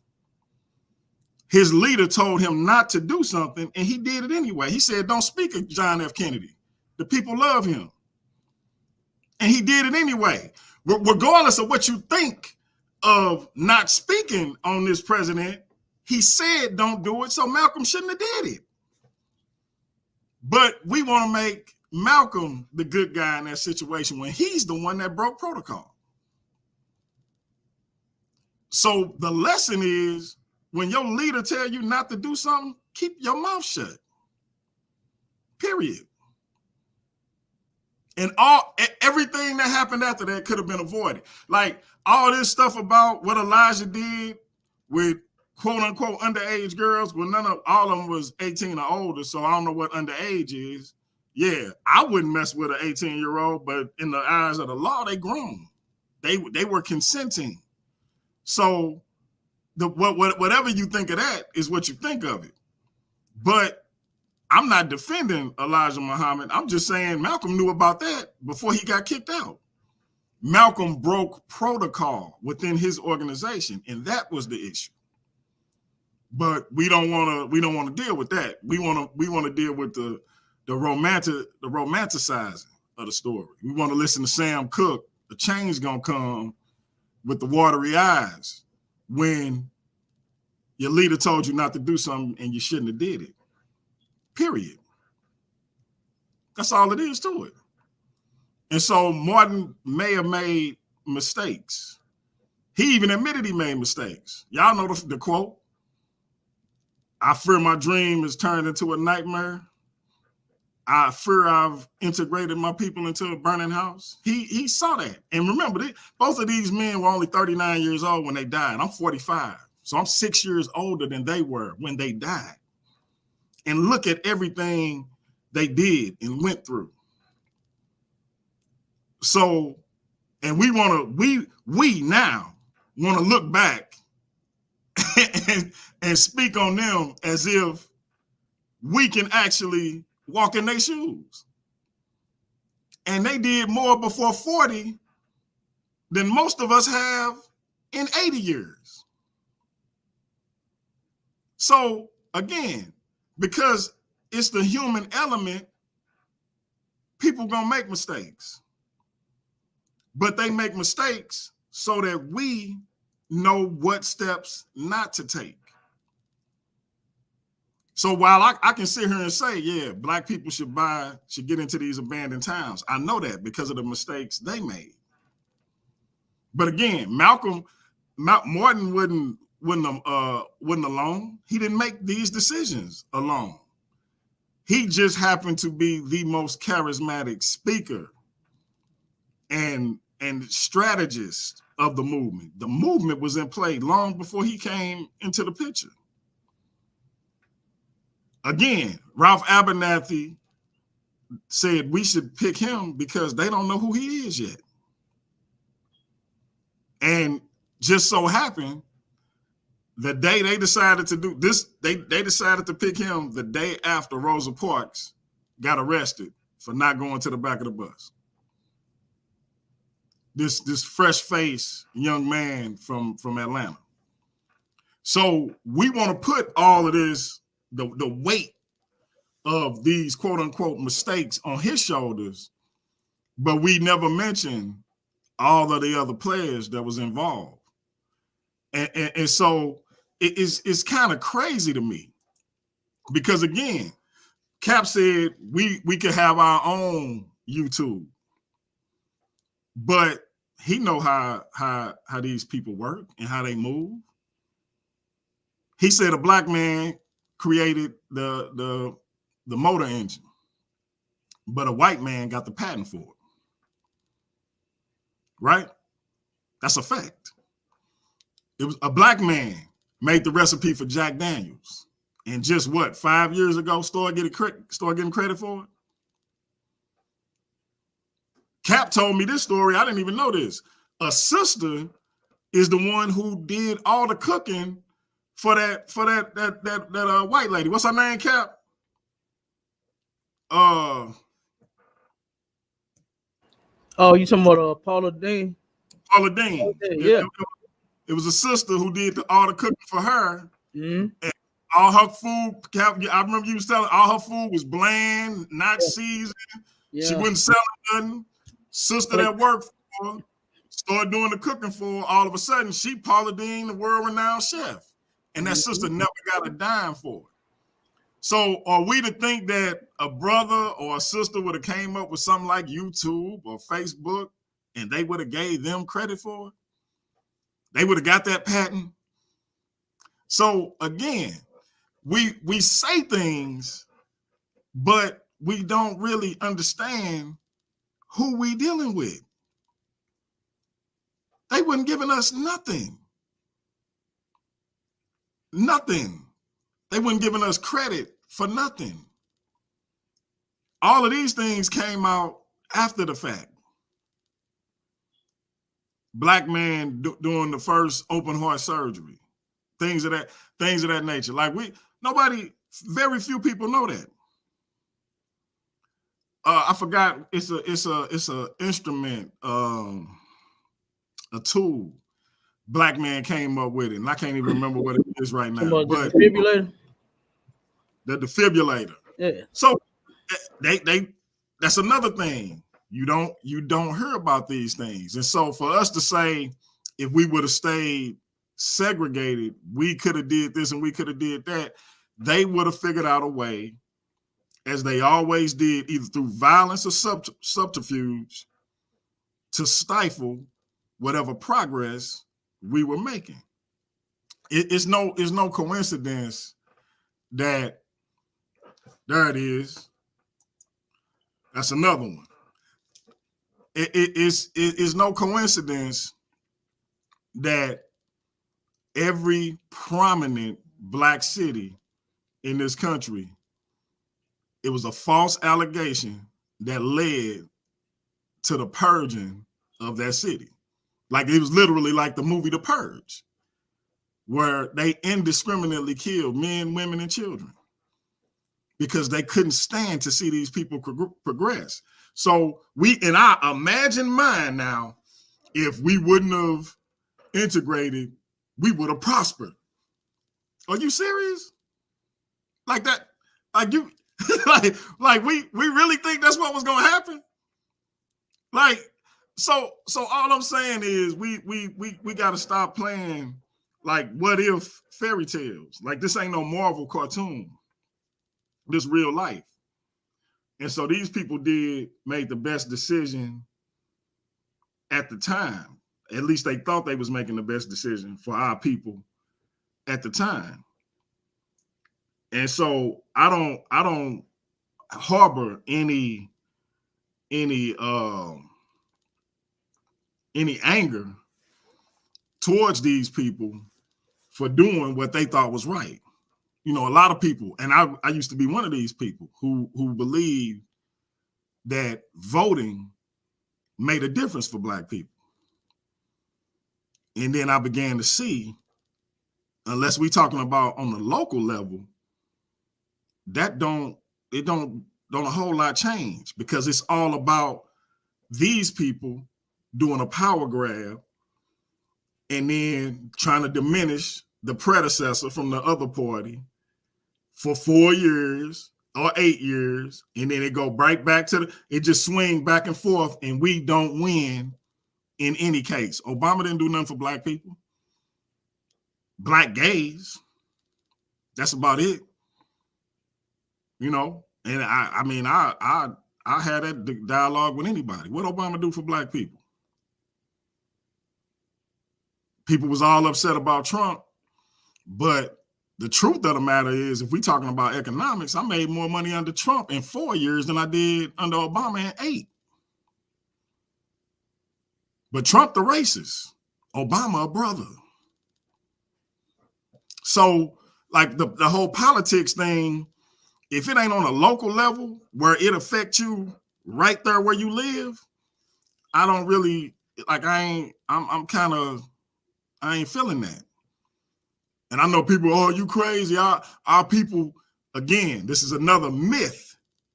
Dr. King, and they died and bled for us to be able to vote. No, they fought and bled for us to have a choice. And one of those choices could be not to participate in the BS.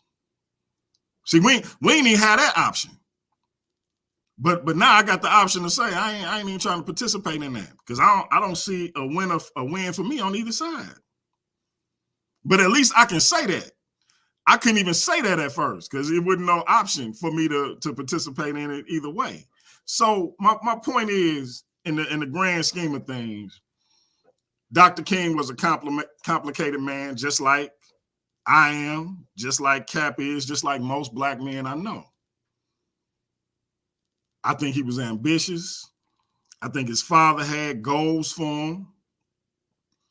I think he obviously loved women. And so I think that all of those things make up who this man was. But I ultimately believe that he was doing what he thought was right at the time for our people. And they didn't have an issue with the whole unity thing. That ain't what got him killed. What got him killed is when he started talking about poverty. See, when you start getting at the root of what the real problem is, money, start talking about their money, that's when the problem come in. See, when he was talking about kumbaya, white people holding hands with black people, it was all good. Oh, this a nigga, we can get behind this nigga because he want everybody to get along. But when that nigga started talking about we coming to get our check, they shot that nigga in the face. And so I ain't gonna never feel like a man who went out and actually tried to get things done for black people in a real way and ultimately gave up his life doing so. I'm never gonna think I'm of so high a stature that I can talk down on that individual.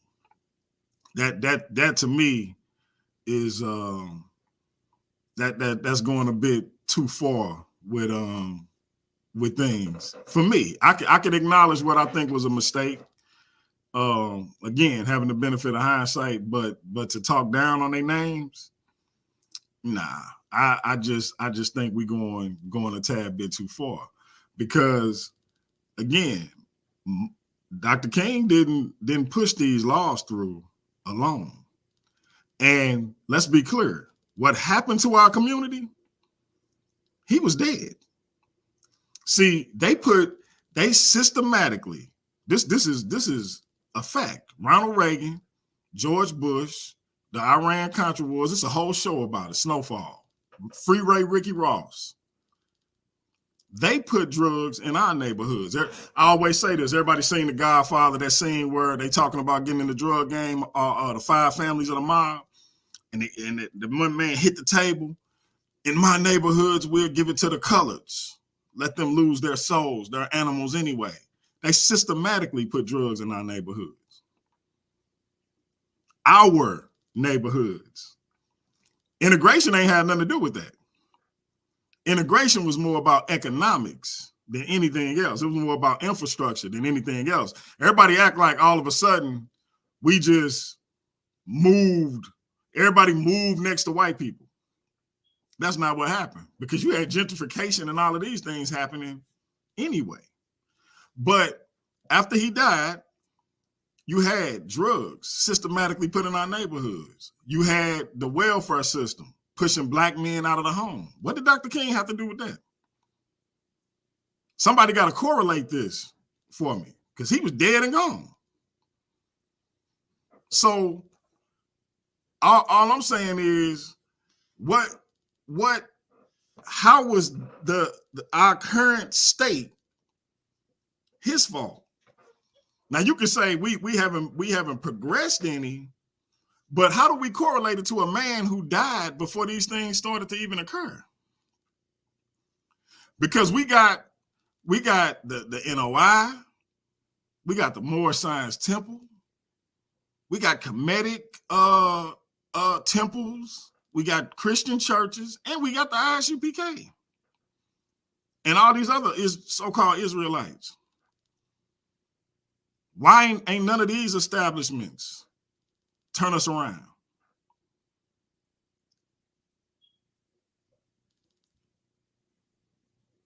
Because it was bigger than just one organization or one person.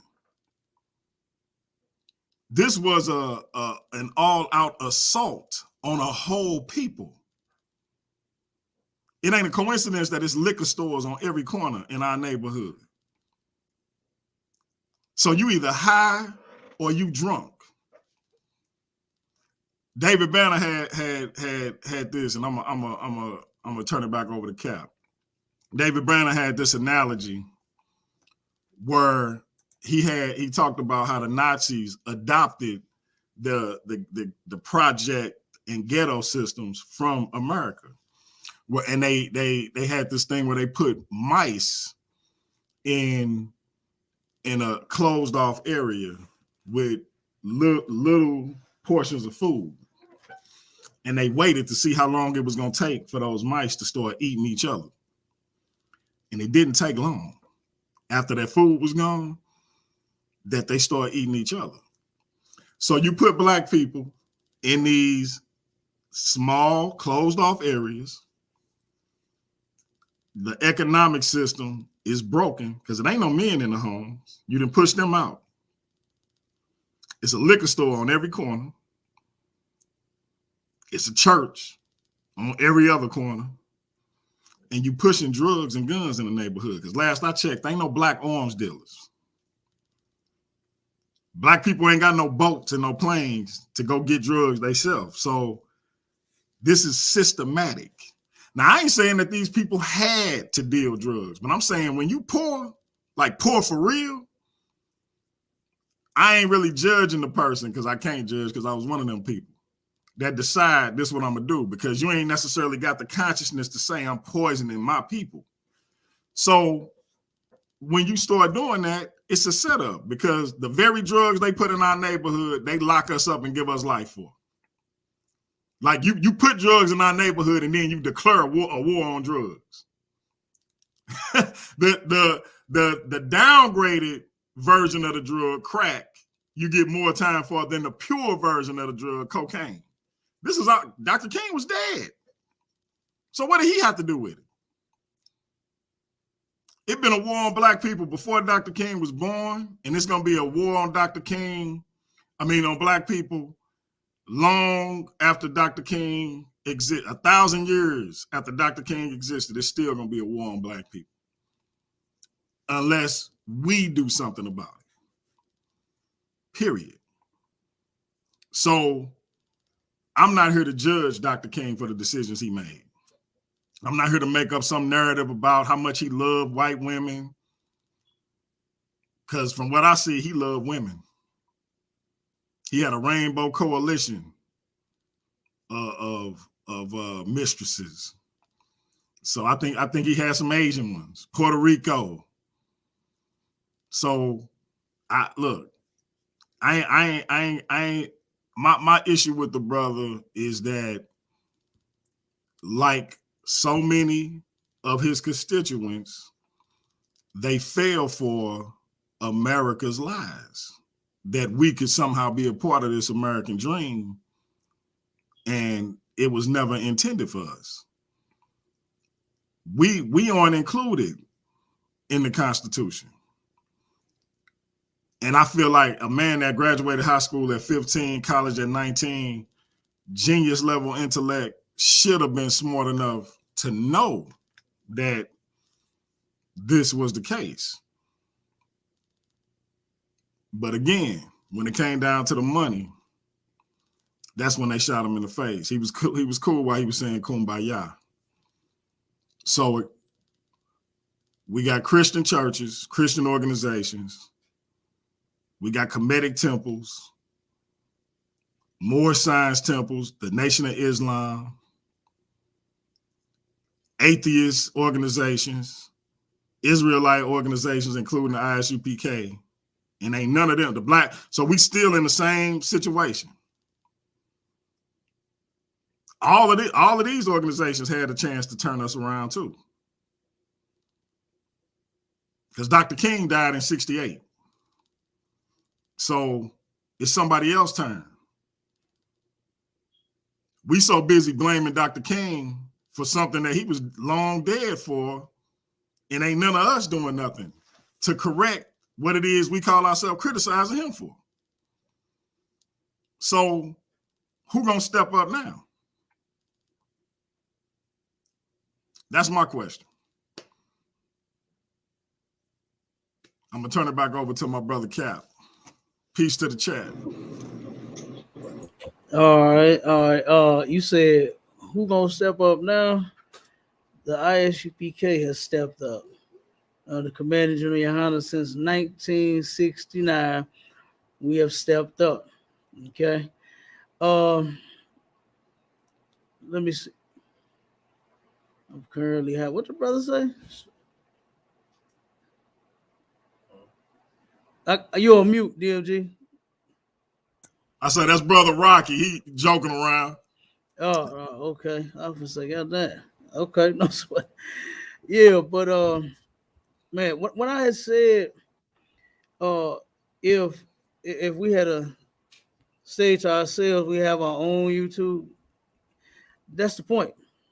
If we would have stayed separate, had we not joined them, because we did have, you said our communities wasn't popping like that. Yes, it was. Yes, it was. We had it popping so much to where it took, how long did it take for our dollar to circulate outside of our community? It was Almost like 2 weeks. Yeah, almost a month. Yeah, For $1 to go out, that's popping. I don't know what you think it is, but that's popping right there, brother. To where your money is with you and your people. It's right there with you and your people. I agree, but it goes somewhere else. People had jobs outside of I can't patronize your business if I ain't got no job. And so I gotta get to that job that's in a city that's segregated. So it's challenges that come with that affect our community. That's what I was saying. Yeah, I understand what you're saying, but still, guess what? It wasn't affected to the point that it is now. Even if they did have a few people that had jobs outside of our communities, right? Our communities were still flourishing. We were still doing good. We still had it going on in our community. That when you look at the Chinese people, where the money go that the Chinese people make, it go in their pockets. It stay with them. The Arabs, where do their money go? It stay with them. You don't see them giving our oppressor their money as soon as you get it. You understand why? Because they know how to be a people. They are all people. We the only ones that's destroyed to this degree, right? They are people. They are community. They know and love their own. And when you mentioned Gandhi, I wasn't saying that I'm a follower, a fan of Gandhi. When I said he was my man, I was saying that because Gandhi was not what Martin Luther King said he was. You understand? I know. Some clarity to it. I know it. I just wanted to bring a little more clarity to it. When Martin Luther King said that this is where he got his tactics from. Real quick, Cap, and I'm going on mute. Do you want to open it up for questions after this? Or because we going on 2 hours? Yeah. We can open it up for questions. I'm gonna be real quick with it. Okay, I'm going on mute. Okay, no sweat. Like I said, and Gandhi being a racist, you know what? That's what black people need to learn. Right. Black people need to learn how to be racist. They need to learn how to, guess what? Love your own people, because that's what the word racist actually means. We look at racist immediately as hate because white people hate us and they are another race. You understand? And everything that they do is an act of racism. They show just how much they love one another and how much they hate us. You understand? So, my thing, like I said, my thing with the Gandhi thing, it was just to show that Gandhi was not what Martin Luther King said he went over there and studied. Martin Luther King didn't actually go over there and study Gandhi and bring what Gandhi said back over here. Because if he was, he wouldn't have lied to the people when he turned around and right before that march on Washington, he said, you know what? He said, the government is giving white farmers money. We finna go get our check. But then when he get out there I have a dream speech, on the next day he turned around and he said, well, we're gonna hold hands with little white girls and little white boys. We're gonna be one with these people. And for all, and I don't understand, maybe I missed the title or something. It was Martin Luther King, was it a dream or was it a nightmare? You were supposed to explain how it was a dream, and I'm explaining how it was a nightmare. Sound like you on this side with me. Because I ain't heard nothing about nothing being positive, nothing being so great, nothing that he did was a wonder. For you to say that you disagree with this and that, and I told you. Wait, hold on. You that. I got you. Hold on. Just hold on. You said out your mouth that these white people, when it came to Paula Dean, right? That devil stole. She robbed that sister. She lied to her, told her, "Oh, girl, we're gonna be rich." And guess who's rich? And Paula Dean. You understand? How she said, Yeah, she said, "Oh, girl, we're gonna be rich." That's what she said. You know how goofy white people are and how they talk. She turned around and lied to that sister, right? Like you said, the brother that made the car, who getting all the money? Jim Ford. You understand? Not us. Okay. For every damn thing, like you said, the wrench, the damn potato chip. You understand? Who getting who got the patent and who getting all the money for everything made that we made? They are. So that would make more sense for black people to remain separate from them rather than try to join them and then think because they put it in a law they gonna stop. They haven't followed the laws and stopped yet. You understand, DMG? They said, okay, segregation, guess what? It stops today. They still don't want you in their neighborhoods. They still complain on you. Call the government, what's it? The city inspectors and stuff like that on you. Say you got too many cars, you got too many Cadillacs in your goddamn driveway. You know what I'm saying? Your grass is too high. You know, all kind of stuff, man, to get you what? Out of the neighborhood. Gentrification still exists today to where they trying to move us around out of the neighborhoods that they want. Okay? To where they taking them from being all black. That's why they letting all the buildings dilapidate in the areas. That's why they letting it go down. They letting the crime go up and everything else so they can continue to lock us up, vacate all the homes, and then they buy them back for pennies on the dollar, and then they try to build us down, build new ones, and then move white people in. That's their whole thing. That's what they're trying to do. And guess what? When you said how was Martin Luther King responsible for what's going on today? Okay, look at it like this, right? If you turn around and have a child, because you did say that he realized at one point that he was wrong. Did I get that right? Did I get that right when you said he integrated us into a burning house? A burning house, right? A burning house is not a good thing, right? So correct. If he realized that, okay, here is the baby, I'm going to give the baby to a child molester. He waits to molest the child, say 10 years from now. Is the person that gave the baby to the molester, are they responsible or are they not? Even though they died 10 years ago. They died 2 weeks after they gave that baby to their child molester, knowing that they was a child molester. And they waited 10 years to molest the baby because it was only 6 months. So is this person that gave that baby to their child molester, are they responsible or are they not? I don't get your analogy, Cap. Okay, I'm gonna give it to you again. Now you said Martin Luther King knew that him integrating us with them was wrong, right? After the fact. After the fact, right? Okay, yeah, after the fact. You say after the fact. I disagree with after the fact. So I give you a prime example. So I've done things that I'm not proud of, right? Mm-hmm. And so I'll give you an example.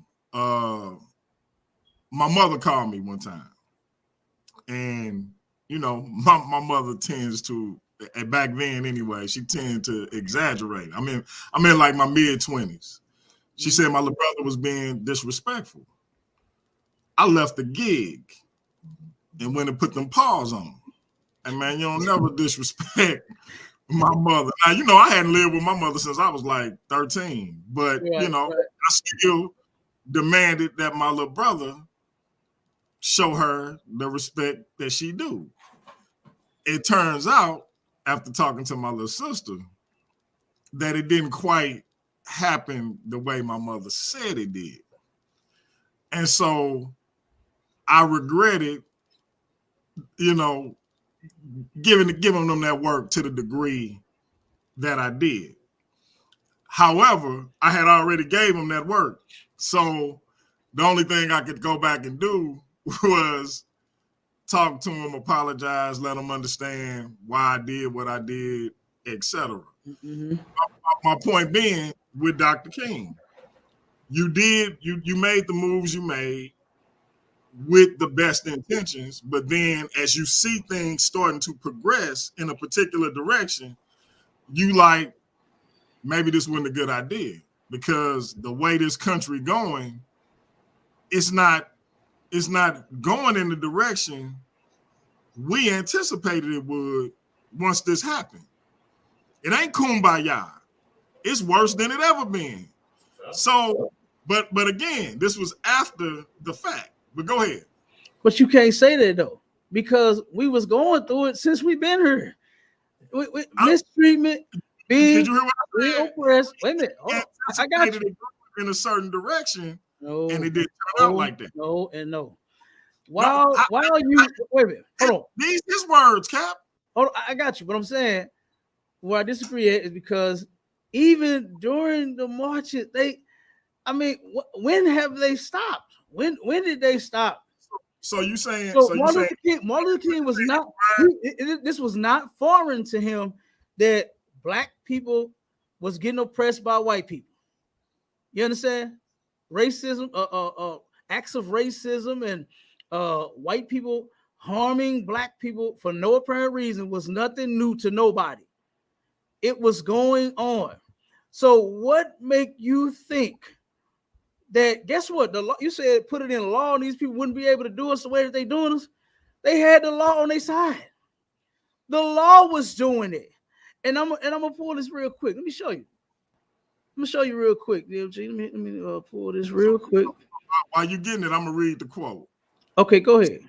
So he says, "The dream I had that day has in many points turned into a nightmare. Mm-hmm. Sadly, it is a nightmare from which we have yet to awaken. Ooh, good night. I have integrated my people into a burning house." Good night. This was an interview, I believe, with NBC, but I'm reading it from the San Francisco Chronicle. I got you. And we got Rocky and B. Wash in the building too. All right, shalom, brother. Yeah, but I mean, I shouldn't even have to read this. He just said his dream was a nightmare. And then you said what you did, DMG, was you went back and you apologized to your brother for you doing the wrong, coming at him wrong.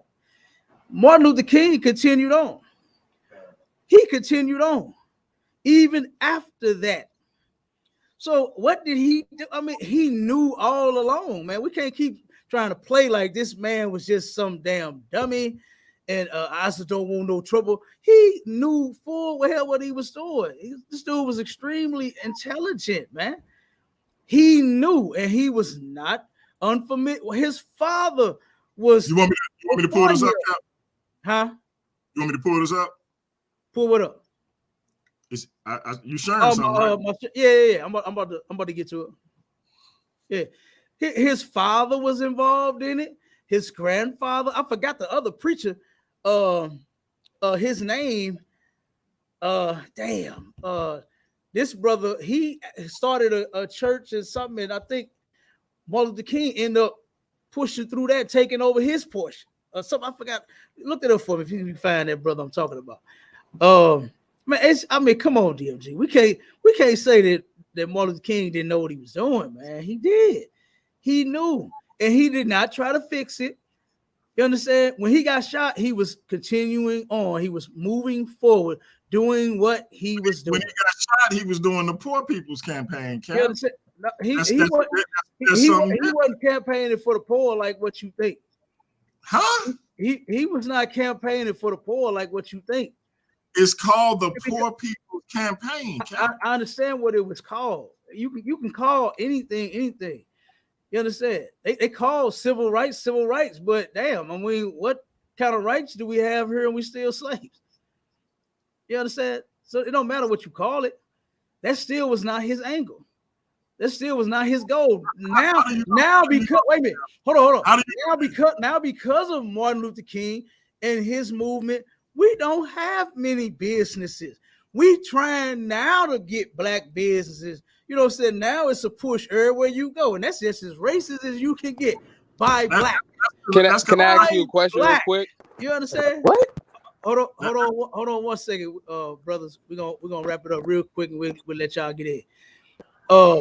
You understand? We turn around. Buy black is one of the most racist things that you could ever come up with. You understand? And guess what? We pushing that now. You understand? But look at what happened to our businesses then.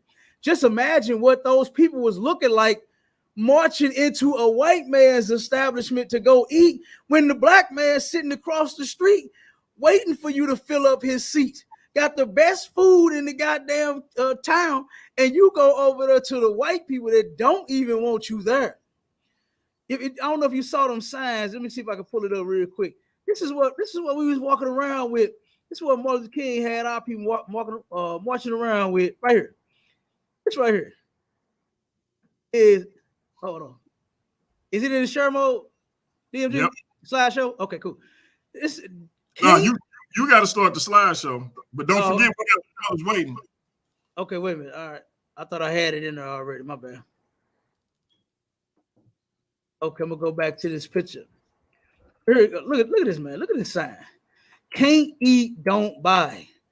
They didn't want you to buy at all. They didn't want you there. So why in the hell is you putting this on, walking around trying to get these people to feed you? It makes no sense, man. All of this was stupid. But this right here to happen. Look at this sister, man. This is ridiculous. For this sister to sit there as if she's calm, as if she's having a good time, as if she's waiting on her coffee and her tea and her cheeseburger and her fries. She's getting food thrown on her, milk, whatever they drinking, they spill, they pouring it in her head. Come on, man. You understand? This is ridiculous. Martin Luther King knew what he was doing. They were already doing harm to black people. It's not like it was something that was new. They didn't just say, oh, you want to join us? Oh, now we're going to kill you. They've been doing it. They've been doing it. And these several series of books that I just went past by David Aretha, this cat, he done wrote a lot of books. You understand? And from the ones that I done read so far, they've been facts, filled with facts in them. This picture right here says a lot, right? This is a young man right here. You understand that Martin Luther King organized one of the marches, and look what they doing to him. When he turned around and started with the Children's Crusade, this is what happened to them kids, man. Okay. Let me get to it. Get to the point, and then we're gonna let everybody come on in. Okay, this is the preacher right here that started with. This whose idea was James Bevel. You understand? The Birmingham campaign was losing steam until preacher James Bevel came up with an idea. Students, he said, should march in Birmingham, and children volunteered by the hundreds. And it wasn't only hundreds, it was thousands of them that ended up going out there. Okay. And hold on, it's stuck again. Wait a minute. God damn it. How you get out of there? It froze up on me again. Hold on. I hit this one. The pop up the bottom bar. Okay. It's hover over that. Cool. Yeah. All right. Yeah, I don't know why I keep doing that. Oh.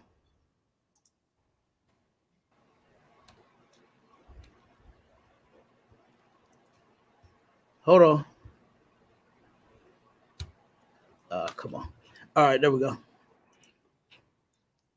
Let me get to it. 1 second. I don't know why this damn thing keep freezing. Okay, so we got to the preacher that this was one of telling you to get to buy a request. What is that? He said that's the most I'm telling you to get the buy request. And okay, this part it says, send the children.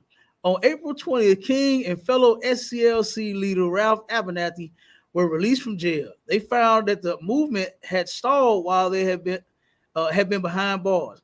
Only a few people a day had been. Hold on one second. You gotta pop up. Damn, did it close out, DMG? Something just happened. Damn it. Hold on. Oh, sorry. I got the book. I read it from the book because I don't know what's going on with my computer.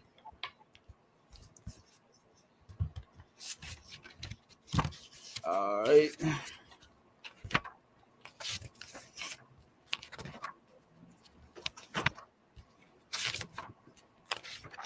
Okay. All right, it said only a few people a day have been demonstrated. The whole little thing started losing this momentum, man. You understand? Nobody was out trying to do that nonsense. Okay. And then it says James Bevel, a fiery preacher and SCLC organizer, understood the problem. Most adults in Birmingham, he said, didn't want to march because they could be arrested. And in Birmingham, employers were known to fire workers who were civil rights activists.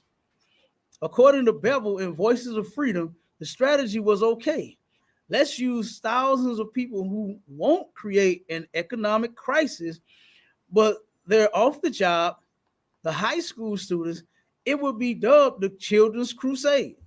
Birmingham students will march downtown. The plan was controversial. As Malcolm X, a famous civil rights leader, said, real men don't put their children on the firing line. You damn right. It says, however, Birmingham's black students volunteered in large numbers, according to Bevel. The high school girls were the first to respond, followed by elementary school students. The last to get involved were the high school boys, because police were more likely to abuse them.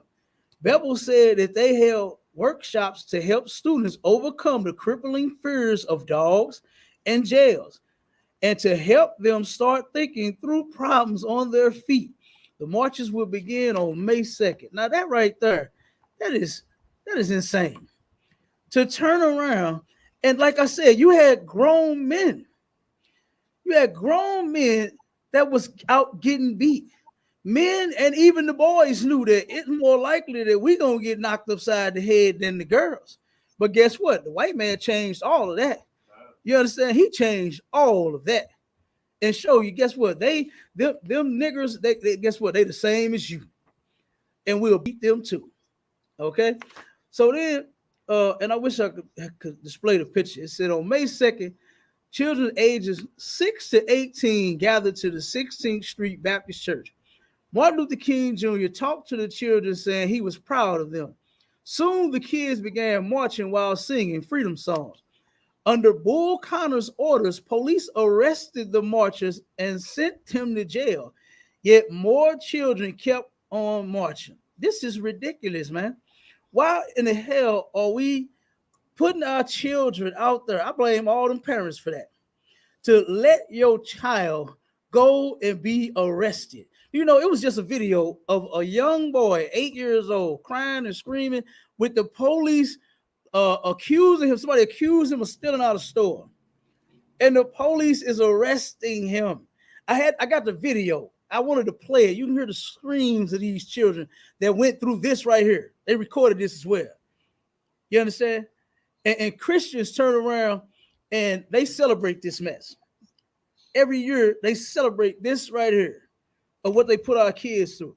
It says police arrested these students after a children's crusade march in early May. Police arrested so many children on May the 2nd that they ran out of paddy wagons. They had to use school buses to take away all the young lawbreakers. On May the 2nd, by the end of the day, 959 young people had been arrested. I'll give you another one. Birmingham's fire chief did not want to turn hoses. Go ahead. Cap, I'm gonna ask you that questions because we got to wrap this up. I'm just about done. I ain't got nothing but a little bit more. Yeah, but I gotta go in about 5 minutes, so I want to make sure I get these questions before we jump off. Okay, no sweat. Let me finish this little part right here, if I could. All right, it says Birmingham's fire chief did not want to turn hoses on the children, but according to the book Carry Me Home, kind of told the chief, turn them on or go home, right? And you know what happened? The next part is blasted with hoses, and how the blast from a hose could break your ribs. And they was turning around and they was hitting our kids with those hoses under Martin Luther King, that he knew. You understand? That he knew that what they was going to do. But go ahead. All right, so Rocky wanted me to ask you, do you know what Dr. King organized for before the Civil Rights Movement? What did he organize before civil rights?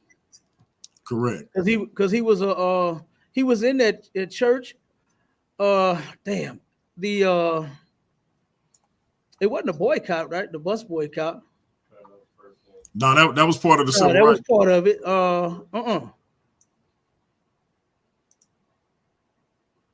I know he did that Coalition Church, that the SLC. I think that was probably at that time. I had to check the timeline, but no, go ahead. Offhand, no. Okay. And then the second question was from my brother Byron.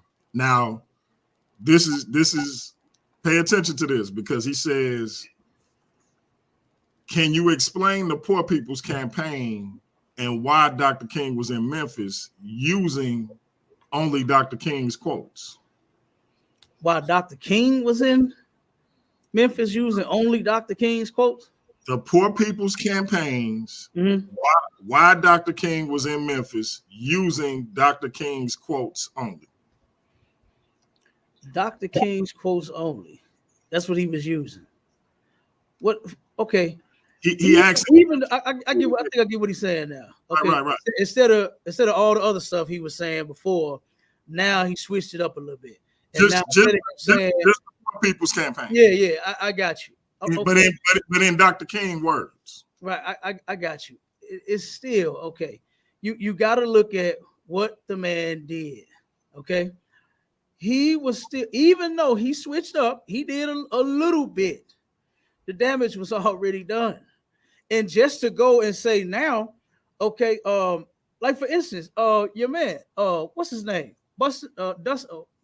Bayard Rustin. Bayard Rustin turned around and used the civil rights movement, you understand, to push the gay movement. So, I mean, it's the same thing. Martin Luther King trying to now say, okay, now this is the poor man's campaign. Instead of us, now this dream I had, so you don't, and he trying to push the poor man's campaign. Guess what? Is that a no? You can't. Is that a no? What? You don't know what the Poor People's Campaign was about. Okay, I'm finna give you my answer. Okay, because when you get through, I got the question. His goal was what he said it was about. Right, I got you. I understand it. And it's cool. He been saying. Wait a minute, just hold on. He had been saying all along what he was doing the whole time, right? So with Martin Luther King switching and saying, I believe I put my people in a burning house, right? And now he said, okay, now we got the poor man's campaign.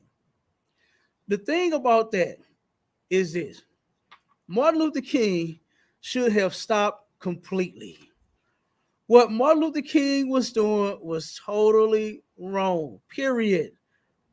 All of it. He should have stopped. He shouldn't have started no poor man's campaign. After you took and put all the poor men in the damn danger. You understand? So he should have stopped. Go ahead, Cabal. I'm gonna let Cabal answer because he don't like my answer. Go ahead. No, listen. Officer, cut him up. Let cut him up here.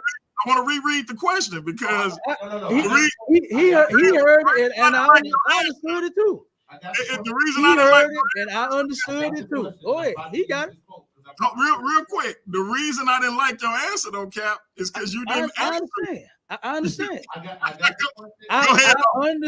Go ahead. That I have an issue with. Go ahead, bro. Okay, so this was a quote from Dr. Martin Luther King, and this is the biggest problem with the whole poor man's or the Poor People's Campaign, right? The Poor People's Campaign was not about Black revolution. It was about the working class revolution. That was anybody in society who's going to Bible society.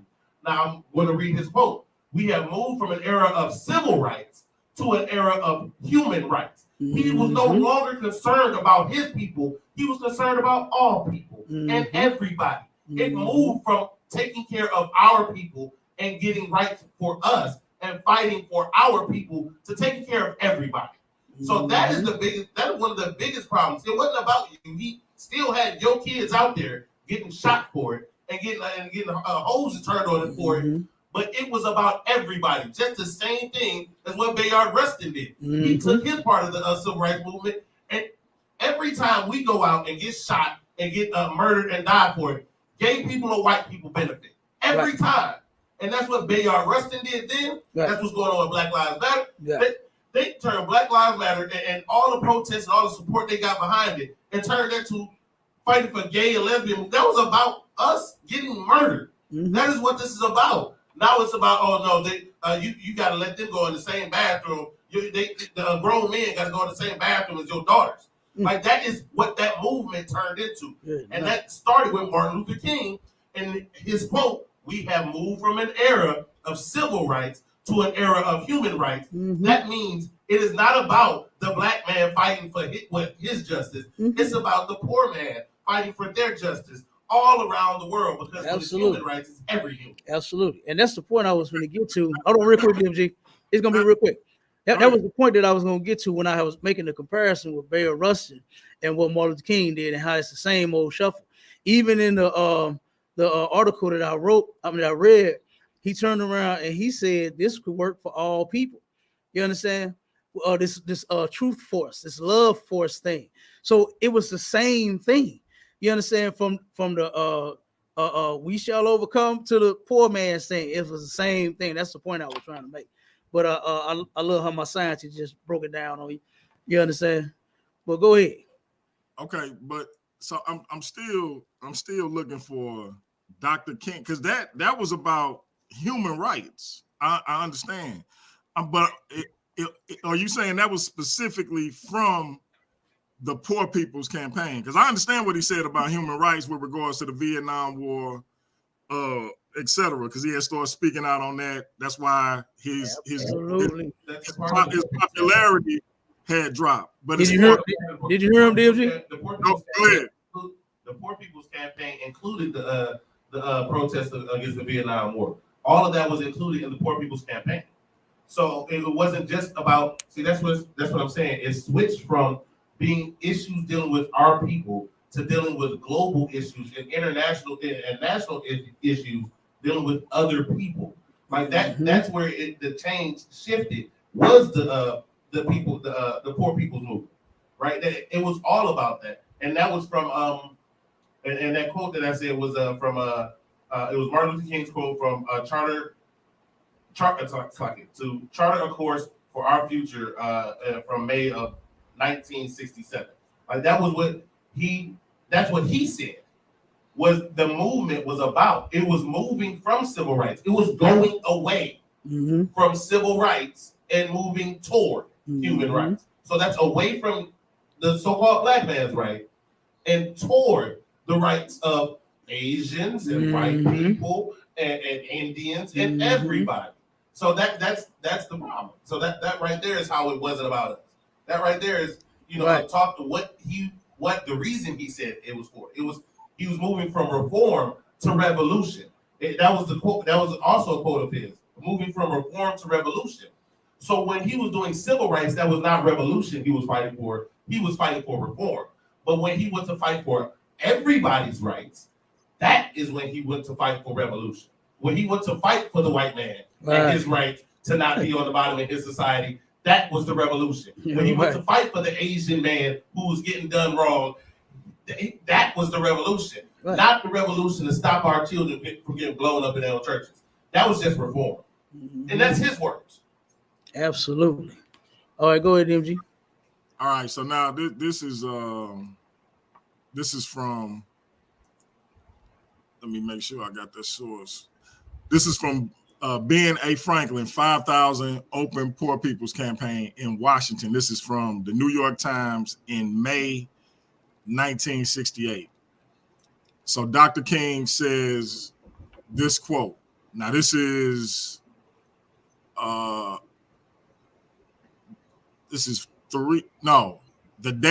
day before his assassination. So he says, sitting with Dr. King and the vice president of the SCLC, Ralph Abernathy, I asked Dr. King what his goal was for the Poor People's Campaign and the sanitation workers specifically here in Memphis. Dr. King says, our goal is to shed light on the city of Memphis's treatment of Black sanitation workers here in their city. We want our people to close their accounts at all non-Black banks and open accounts at all Black banks.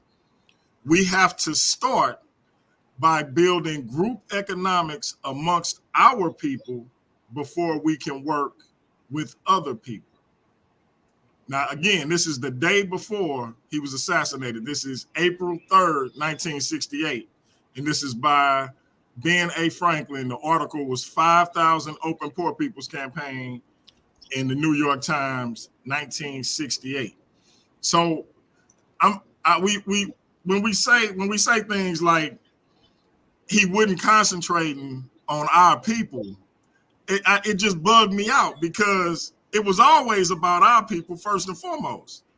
And that's why Byron asked specifically what he was doing in Memphis with regards to the Poor People's Campaign, because it was about the Black sanitation workers and making sure they got a fair wage, because they had went on strike because they weren't getting paid nowhere near what their white counterparts was for the same work. And so he went down there to make sure everybody stopped buying this brand of bread. He says this in the mountaintop speech that Cap criticized earlier tonight. Stop buying this brand of bread because they don't have X amount of Black employees. Don't bank at any white banks. Open your account at this Black bank, etc. So I just get confused when we say the things we say about this man because we want to form a particular opinion because we don't like a decision he made. It was always about our people first. Always. Yeah, that's not true. I just read it. If it was all about our people, then that quote that Cabal just read would have never came out of his mouth. You understand? I said our people first. People. What? Our people first. I didn't say all our people all the time. I didn't say he was only for our people. I said he was about our people first. But you saying that, but you try to make mention of this as if Martin Luther King was doing something solely for Black folks. When I didn't say that. Well, Cal, what did I just say? That's what you go ahead, come on. Okay, so as you said, right? That was the quote the day before he died, correct? Correct. 3 days. Yeah, 3 days. Okay. So no, it was the day before. The exact day before. Okay. That's great. So the Poor People's Movement had already begun years before that. They had already been involved in the Poor People's Movement. The Poor People's Movement took up the cause of the sanitation workers. November 1967. Right. And they took up the cause of the sanitation workers in 1968, but they already had a mission and a goal before that. So what I'm saying is that was the goal that he had with starting that movement. Now, yes, they went to different aspects and different peoples. And when he was specific about the city of Memphis, okay, that's that one cause. You speak to that one audience, but that is not the overall goal that Dr. King and the rest of the SCLC had stated for taking up the Poor People's Campaign. Absolutely. It's like a person's mission statement in their business. You understand? Their mission statement be something totally different. I know you hear me, right? You understand? We got B-Watch back in the building. Go ahead, bro. I'm on limited because I'm trying to get my kids to sleep, but I just had to chime in. I asked a question specifically, right? And I was very specific and intentional in my wording because, I'm from the Deep South, born and raised. I'm talking about born and raised around plantation, clan people, all like born and raised. So there's a lot of things I know about Dr. King. Dr. King came to my city to learn how to even strategically do the bus boycott, because where I'm from is where the first bus boycott actually happened, in Baton Rouge. Look it up. But I asked that quote because we can have conjecture and opinions about what the man did and did not. But I'm like, let's look at what he actually said and let's use his words and let's critique his words. And I asked specifically the Poorest People Campaign in Memphis, what he actually said. And I appreciate you, Pianki, for bringing out his exact quotes. And also, you can put that again also with his mountaintop speech. So if I'm not mistaken, Pianki, wasn't that quote like what the day or two before his assassination? The day before. Right. And then that evening or that night, he did the mountaintop speech. Exactly. So at least before he was popped off, before he took his last breath on this earth, you got where he was at and where his mindset was and what he was pushing. And to me, that's why I asked specifically those questions. Like, okay, let's see exactly what this man said, that we got it on record forever at this point in time, and judge it based off that. Because we can do the conjecture game all day long with a whole bunch of people, but at least we got to go by what the man said. And I asked specifically those questions. I didn't ask anything else. I asked if y'all could provide it. And with respect to the brothers from ISUPK, Pianki was the only one that actually put up the quote on what the man actually said while he was in Memphis, and specifically. So and in full disclosure, there's a lot, and Pianki knows as well. There's a lot of stuff I know about Dr. King and his ins and outs and stuff like that. So I'm not coming at it just from a place of ignorance.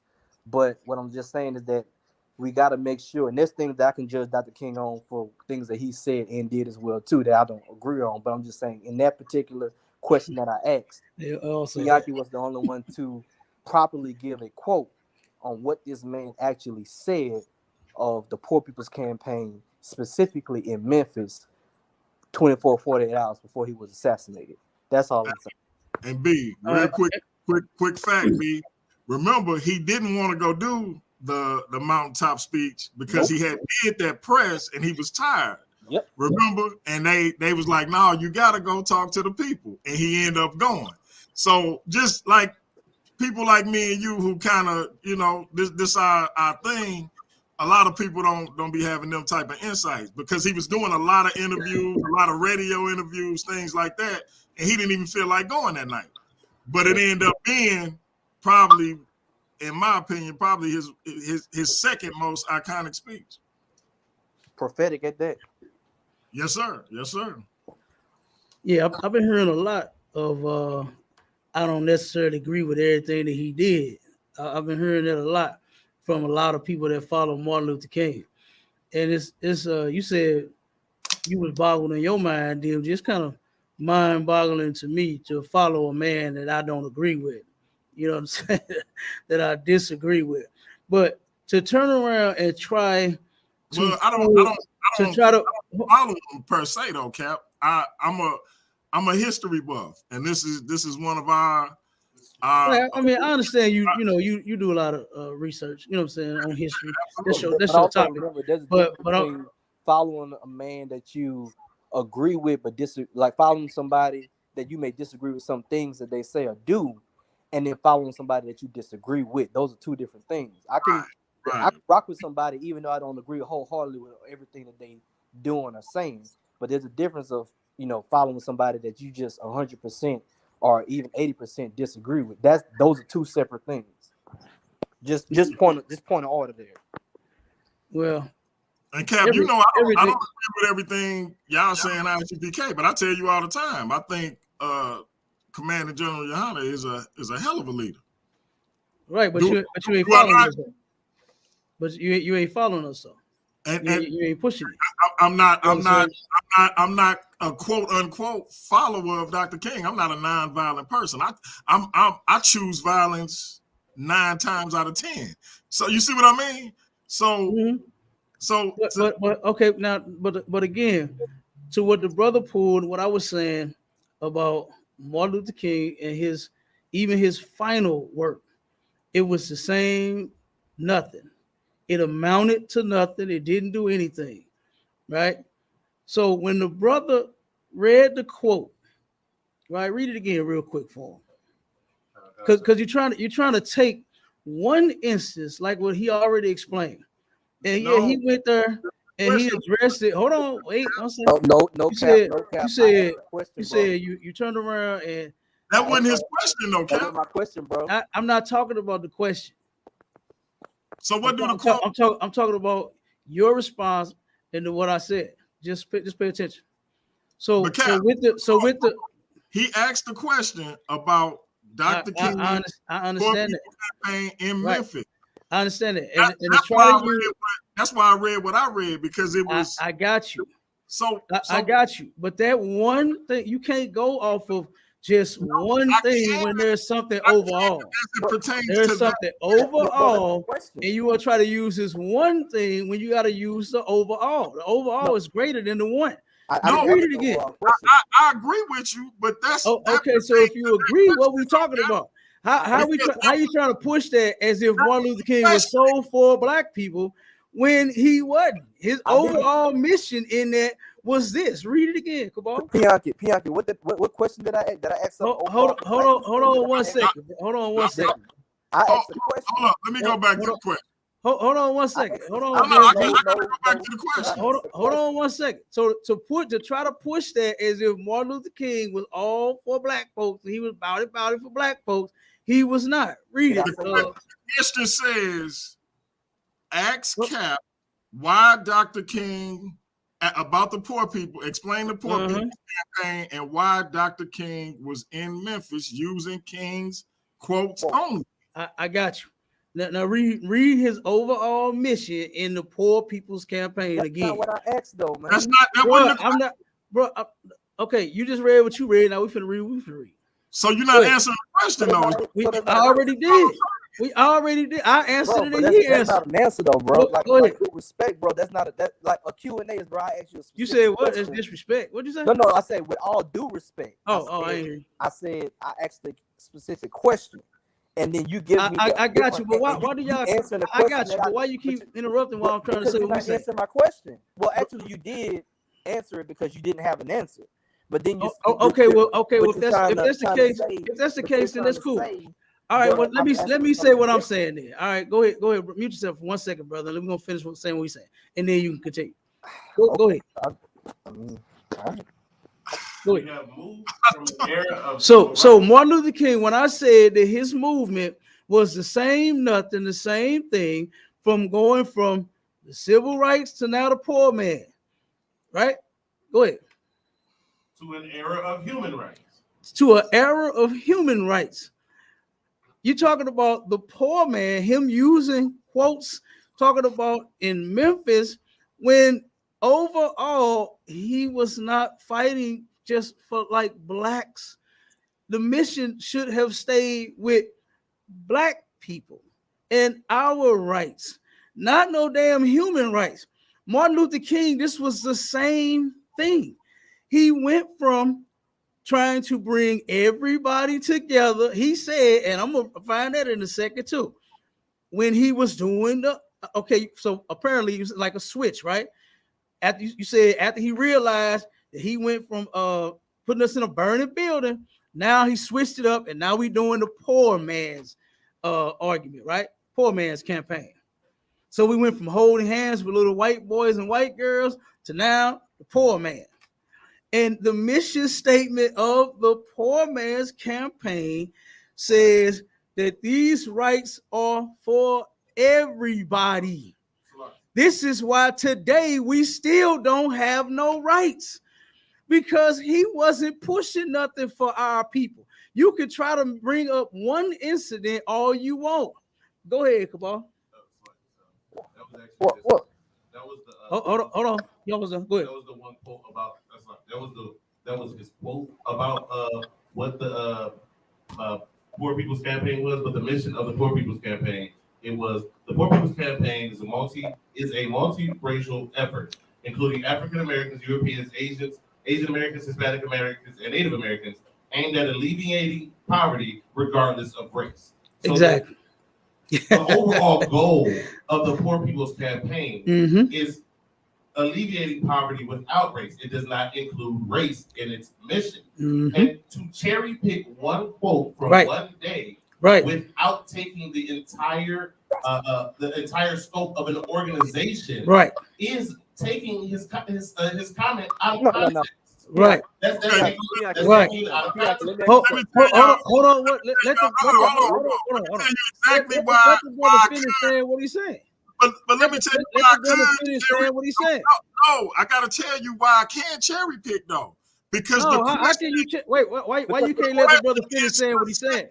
About Memphis. Why can't you let the brother finish saying what he's saying? This don't have nothing to do with Memphis, Cap. Yes, it do. How does it not? It's the poor man's campaign. No. How does it not have nothing to do with Memphis when this is their mission? This is the poor man's mission. The Poor People's Campaign. That don't have nothing to do with Why does it not? How does it not? If it's the Poor People's Campaign in Memphis, then it's the Poor People's Campaign, period. This is their mission.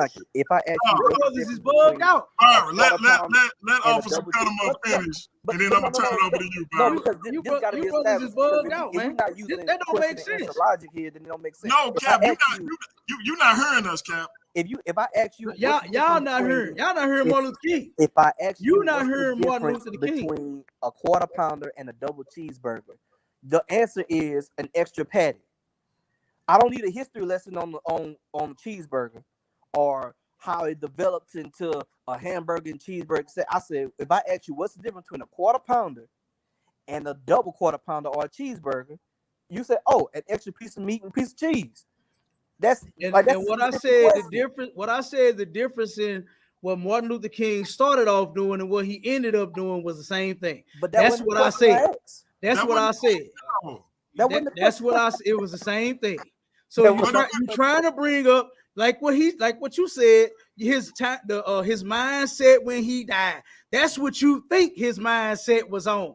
When his mindset was on his mission statement of the Poor People's Campaign was to alleviate poverty from everybody. It wasn't just no damn black people. Just because he went to Memphis, you trying to cherry pick one incident. I said what he was killed. I said what he said. That's the last thing he said before he was killed. That's why I'm like, okay, let's talk about before he was killed. What's the last quote that we got of this man? So I asked something specific. I didn't ask for anything. I didn't ask for what he said. So you just gonna disregard his mission statement. The thing that he set out to do when he went to Memphis, he went there with a mission statement. So you're gonna disregard the statement that he made previously, all to go off of that one. If I ask you what you did in Florida, I gotta hear about what you did in Cleveland, California, and New York. That's something totally different that you asked. No, yes, it is. Yes, it is. No, it's not. No, it's not. That's not the same thing. Martin Luther King, this mission statement of his, the Poor People's Campaign, he is campaigning for poor people wherever he go. And the mission that he has started with and set out before he went anywhere is the same mission wherever he go. Yeah, so it's to stop poverty amongst everybody. Even though, hold up, DMG, hold up. The brother asked a question about what he was doing. I already knew where you was going. I already knew where you was going. That's why my scientist was over here bubbling up in the goddamn lab. I got all everything that I needed. Yeah, I got all that. But the brother asked. I understand that. I understand that. That was not his. I already knew where you was trying to go. You try to save this guy when he's a loser. Martin Luther King was a loser. Okay, he was all wrong for black people. I don't care if he did switch from civil rights to the poor man's campaign. I don't care because he did that. He still said out he did not help black people, man. This is about the question, it was for everybody. I understand that. I understand the question. This is about the question. No, you can't. Quick question. Okay, question and repeat it slowly. Go ahead, B. The question was, I got exactly what the question was. In the Poor People's Campaign in Memphis. Stop. It was his. Stop right there. Hold on. You asked me to ask.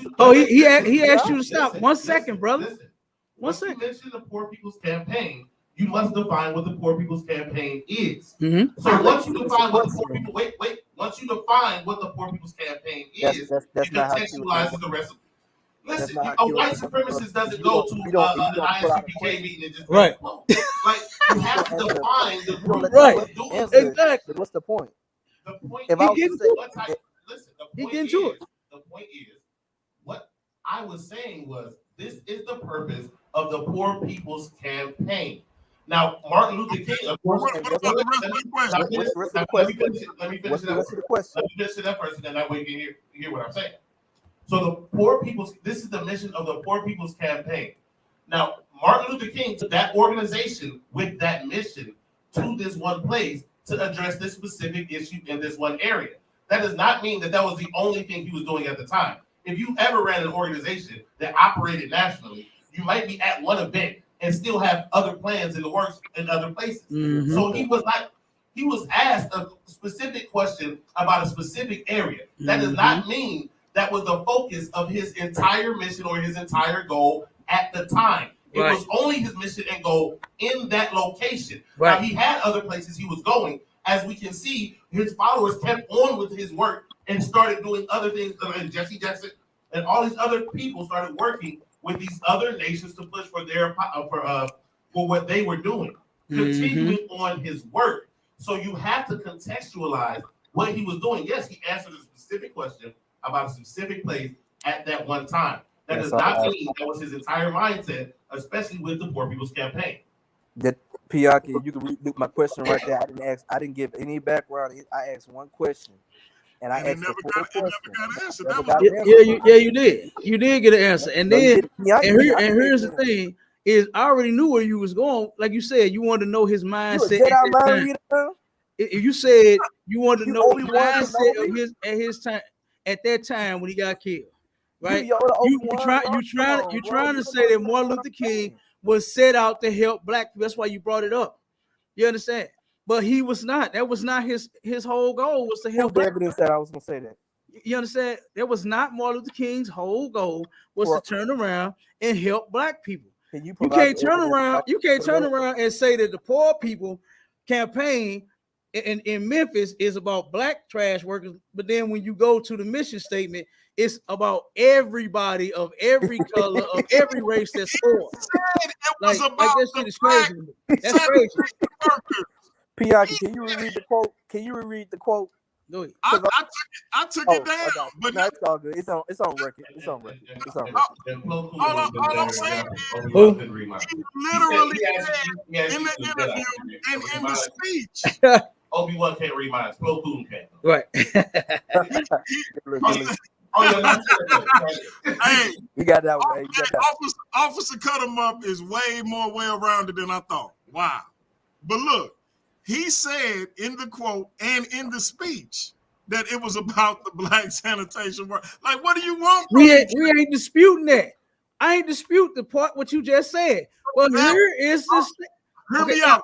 No, that was the I understand.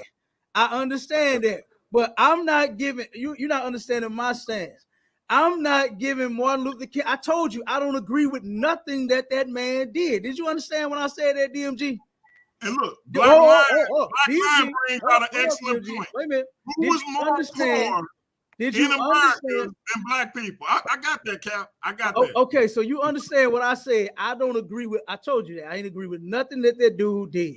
Hey, before the and that last quote of his in that city versus his mission statement. Read it again, because these brothers, they claim they hindsighted and they passed it and all that. They ain't paying attention to Martin Luther King and the Poor Man's Campaign. You mentioned the Poor Man's Campaign, so let's address it. Let's address the Poor Man's Campaign. Let's address it.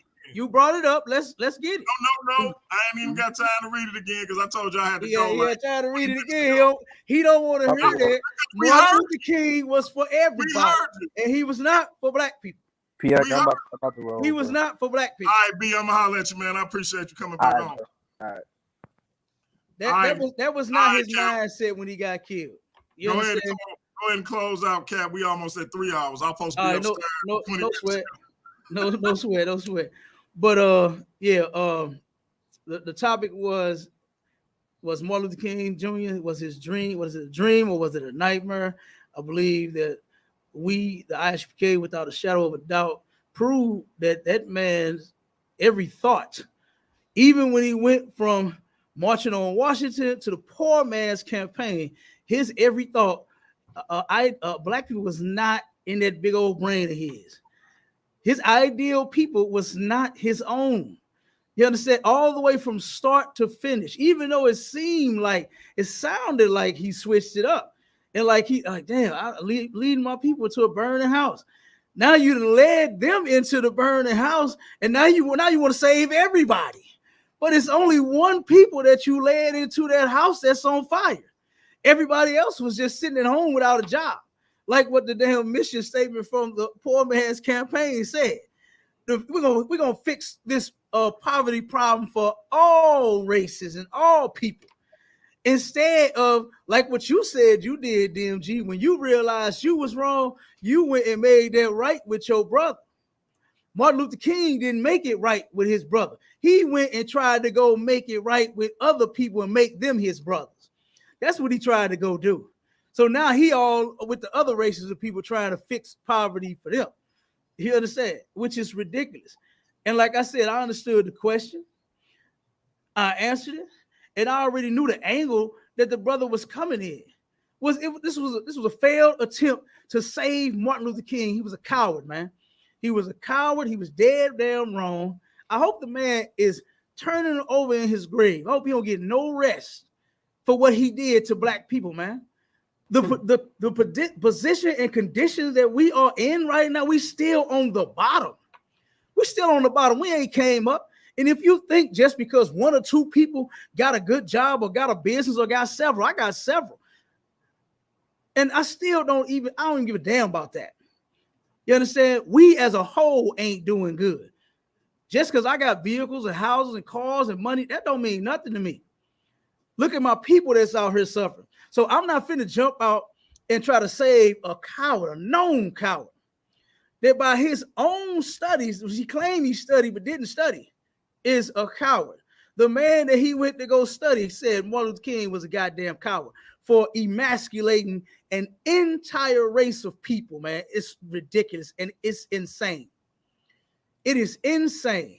And that failed attempt to try to save that coward, you can throw that out with the wash too. You understand? Because guess what? It ain't gonna get clean over here. You can't clean up none of Martin Luther King's acts. Nothing that he did from start to finish, the day he died. He mentioned black people before the March on Washington. He did the same damn thing. And you can't see the banana in the tailpipe. He said when he went to go give that speech before Washington, he said, man, look, the government is giving money to to farmers. We finna go get some of that money. And then when he went out on Washington, didn't even mention that damn money. Didn't even mention it. He said, I have a dream of little white girls and little black boys holding hands. That's what he said. Not no, hey, where is the money? We got black farmers with some good fruits and vegetables and some cows and some lambs that need money. Why don't you give it to them? He didn't say that. He didn't mention that. You understand? So like I said, to try to jump off the boat, man, and save a coward, you're going to drown, just like what you did. You and that brother. Because you can't take a person's whole mission statement and try to minimize it to one comment when his mission right here is bigger than that one damn scene and that one interview and that one statement in that one city that he made. He told black people in Washington, we finna get you some money. And guess what? He told poor people in the campaign in Memphis, we're gonna get you some money. So it was the same mumbo jumbo. It was the same banana in the tailpipe. And obviously our brothers today are still falling for it. And the show too on Sundays too. You say you got what on Sunday? I say tell the people about the channel and the show on Sundays. Oh, are you ready for me to wrap it up? All right, no sweat, bro. We got the sharpest sword, man. Make sure y'all. I'm gonna let this brother go and do what he got to do. You know what I'm saying? Because I know he got to get out of here. He on the clock. You know what I'm saying? UPK, we do this all 24/7. All right, but I got a wife to go please. I got you. We got a bunch of them too. They get pleased. You understand? All the time. All right, but yeah, we got Sharper Sword Radio going down every Sunday from 11 a.m. to 1 p.m. Make sure y'all tune in. We got our classes going every Tuesday, Wednesday, and Friday from 7 to 9 p.m. and Sabbath service on Saturday from 10 a.m. to 12 noon. You understand? Then we hit the streets and camp in every city in America, even out the country. You understand? Why people are and being oppressed right after that Sabbath service class until we are done. So, like I said, make sure y'all tuned in. Man, we got the food drive going down the third Friday of this month. You understand? The white man is running out of food. You understand? Commander Junior Hunter buying farms and planting groceries. You understand? So that we can feed our people. You understand? So that we can feed our nation without having to go to them for any food. Like I said, the more we come together, you understand, under our King Christ and obey the laws of God, then we'll be able to fix this thing a lot sooner. All right. And with that, shalom, everybody. Shout out to Cap and Officer Cut 'em Up. I'm still looking for somebody to have a dialogue with Officer Cut 'em Up. I know people is scared to get sliced and diced. Come on and have a conversation with this brother. As you can see, he powerful, he multifaceted. He can talk about history. He can talk about science. He can give it to you however you want it. Somebody step up and have a dialogue with this brother. You pick the topic. He'll meet you halfway, and we'll see if we can get that on Paradigm Shift TV 314. So, with that being said, I don't even really know what's left to be said. My brother Cap and me wanted to show people that we can have a respectful dialogue between brothers who disagree. I think we did that. No doubt. So we get a little turned up, but you see, ain't nobody get disrespectful. That's what me and my brother do. So, with that being said, family, I think that I showed Dr. King was a man who had flaws, but who was trying to move Black people forward in power. It's a lot of things we may agree with and a lot that we may disagree with. But one thing that I don't think can be denied is him and people in his generation, people during that time, were trying to push us forward in power. Whether or not they did that successfully, whether or not they were naive in some of their expectations with regards to this country standing on, as Dr. King said, what they put down on paper, that's another separate story. But to put our plight and where we are now at his feet and his feet alone, I think is mad. That's crazy, because it takes more than one person to get an entire people into the situation we in. And so I think that, I feel like we put so much weight at his feet when we disregard the fact that he didn't even start the movement that he gets so much credit for. He came into it as a 20-something-year-old man. The man died at 39 years old. So I think we need to start putting more respect on our ancestors who actually got out there, put boots on the ground, and tried to get things done for our people name. Period. We can eat the meat and spit out the bones, so to speak. So that's where I'm at with it. And with that being said, I'm gonna let this brother close us out.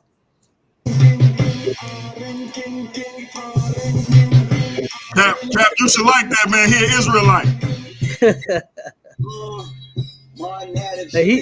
He in a fake Israelite group. Martin had a dream, Cap. All my life I want money. Respect my mind. Good night. With that being said, this has been Paradigm Shift TV 314. We out of here. Hey, look, DMG. Only somebody looking forward to going to sleep is you. I'm staying woke. Hey, I ain't trying to go to sleep just yet. That's peace, family. We out of here.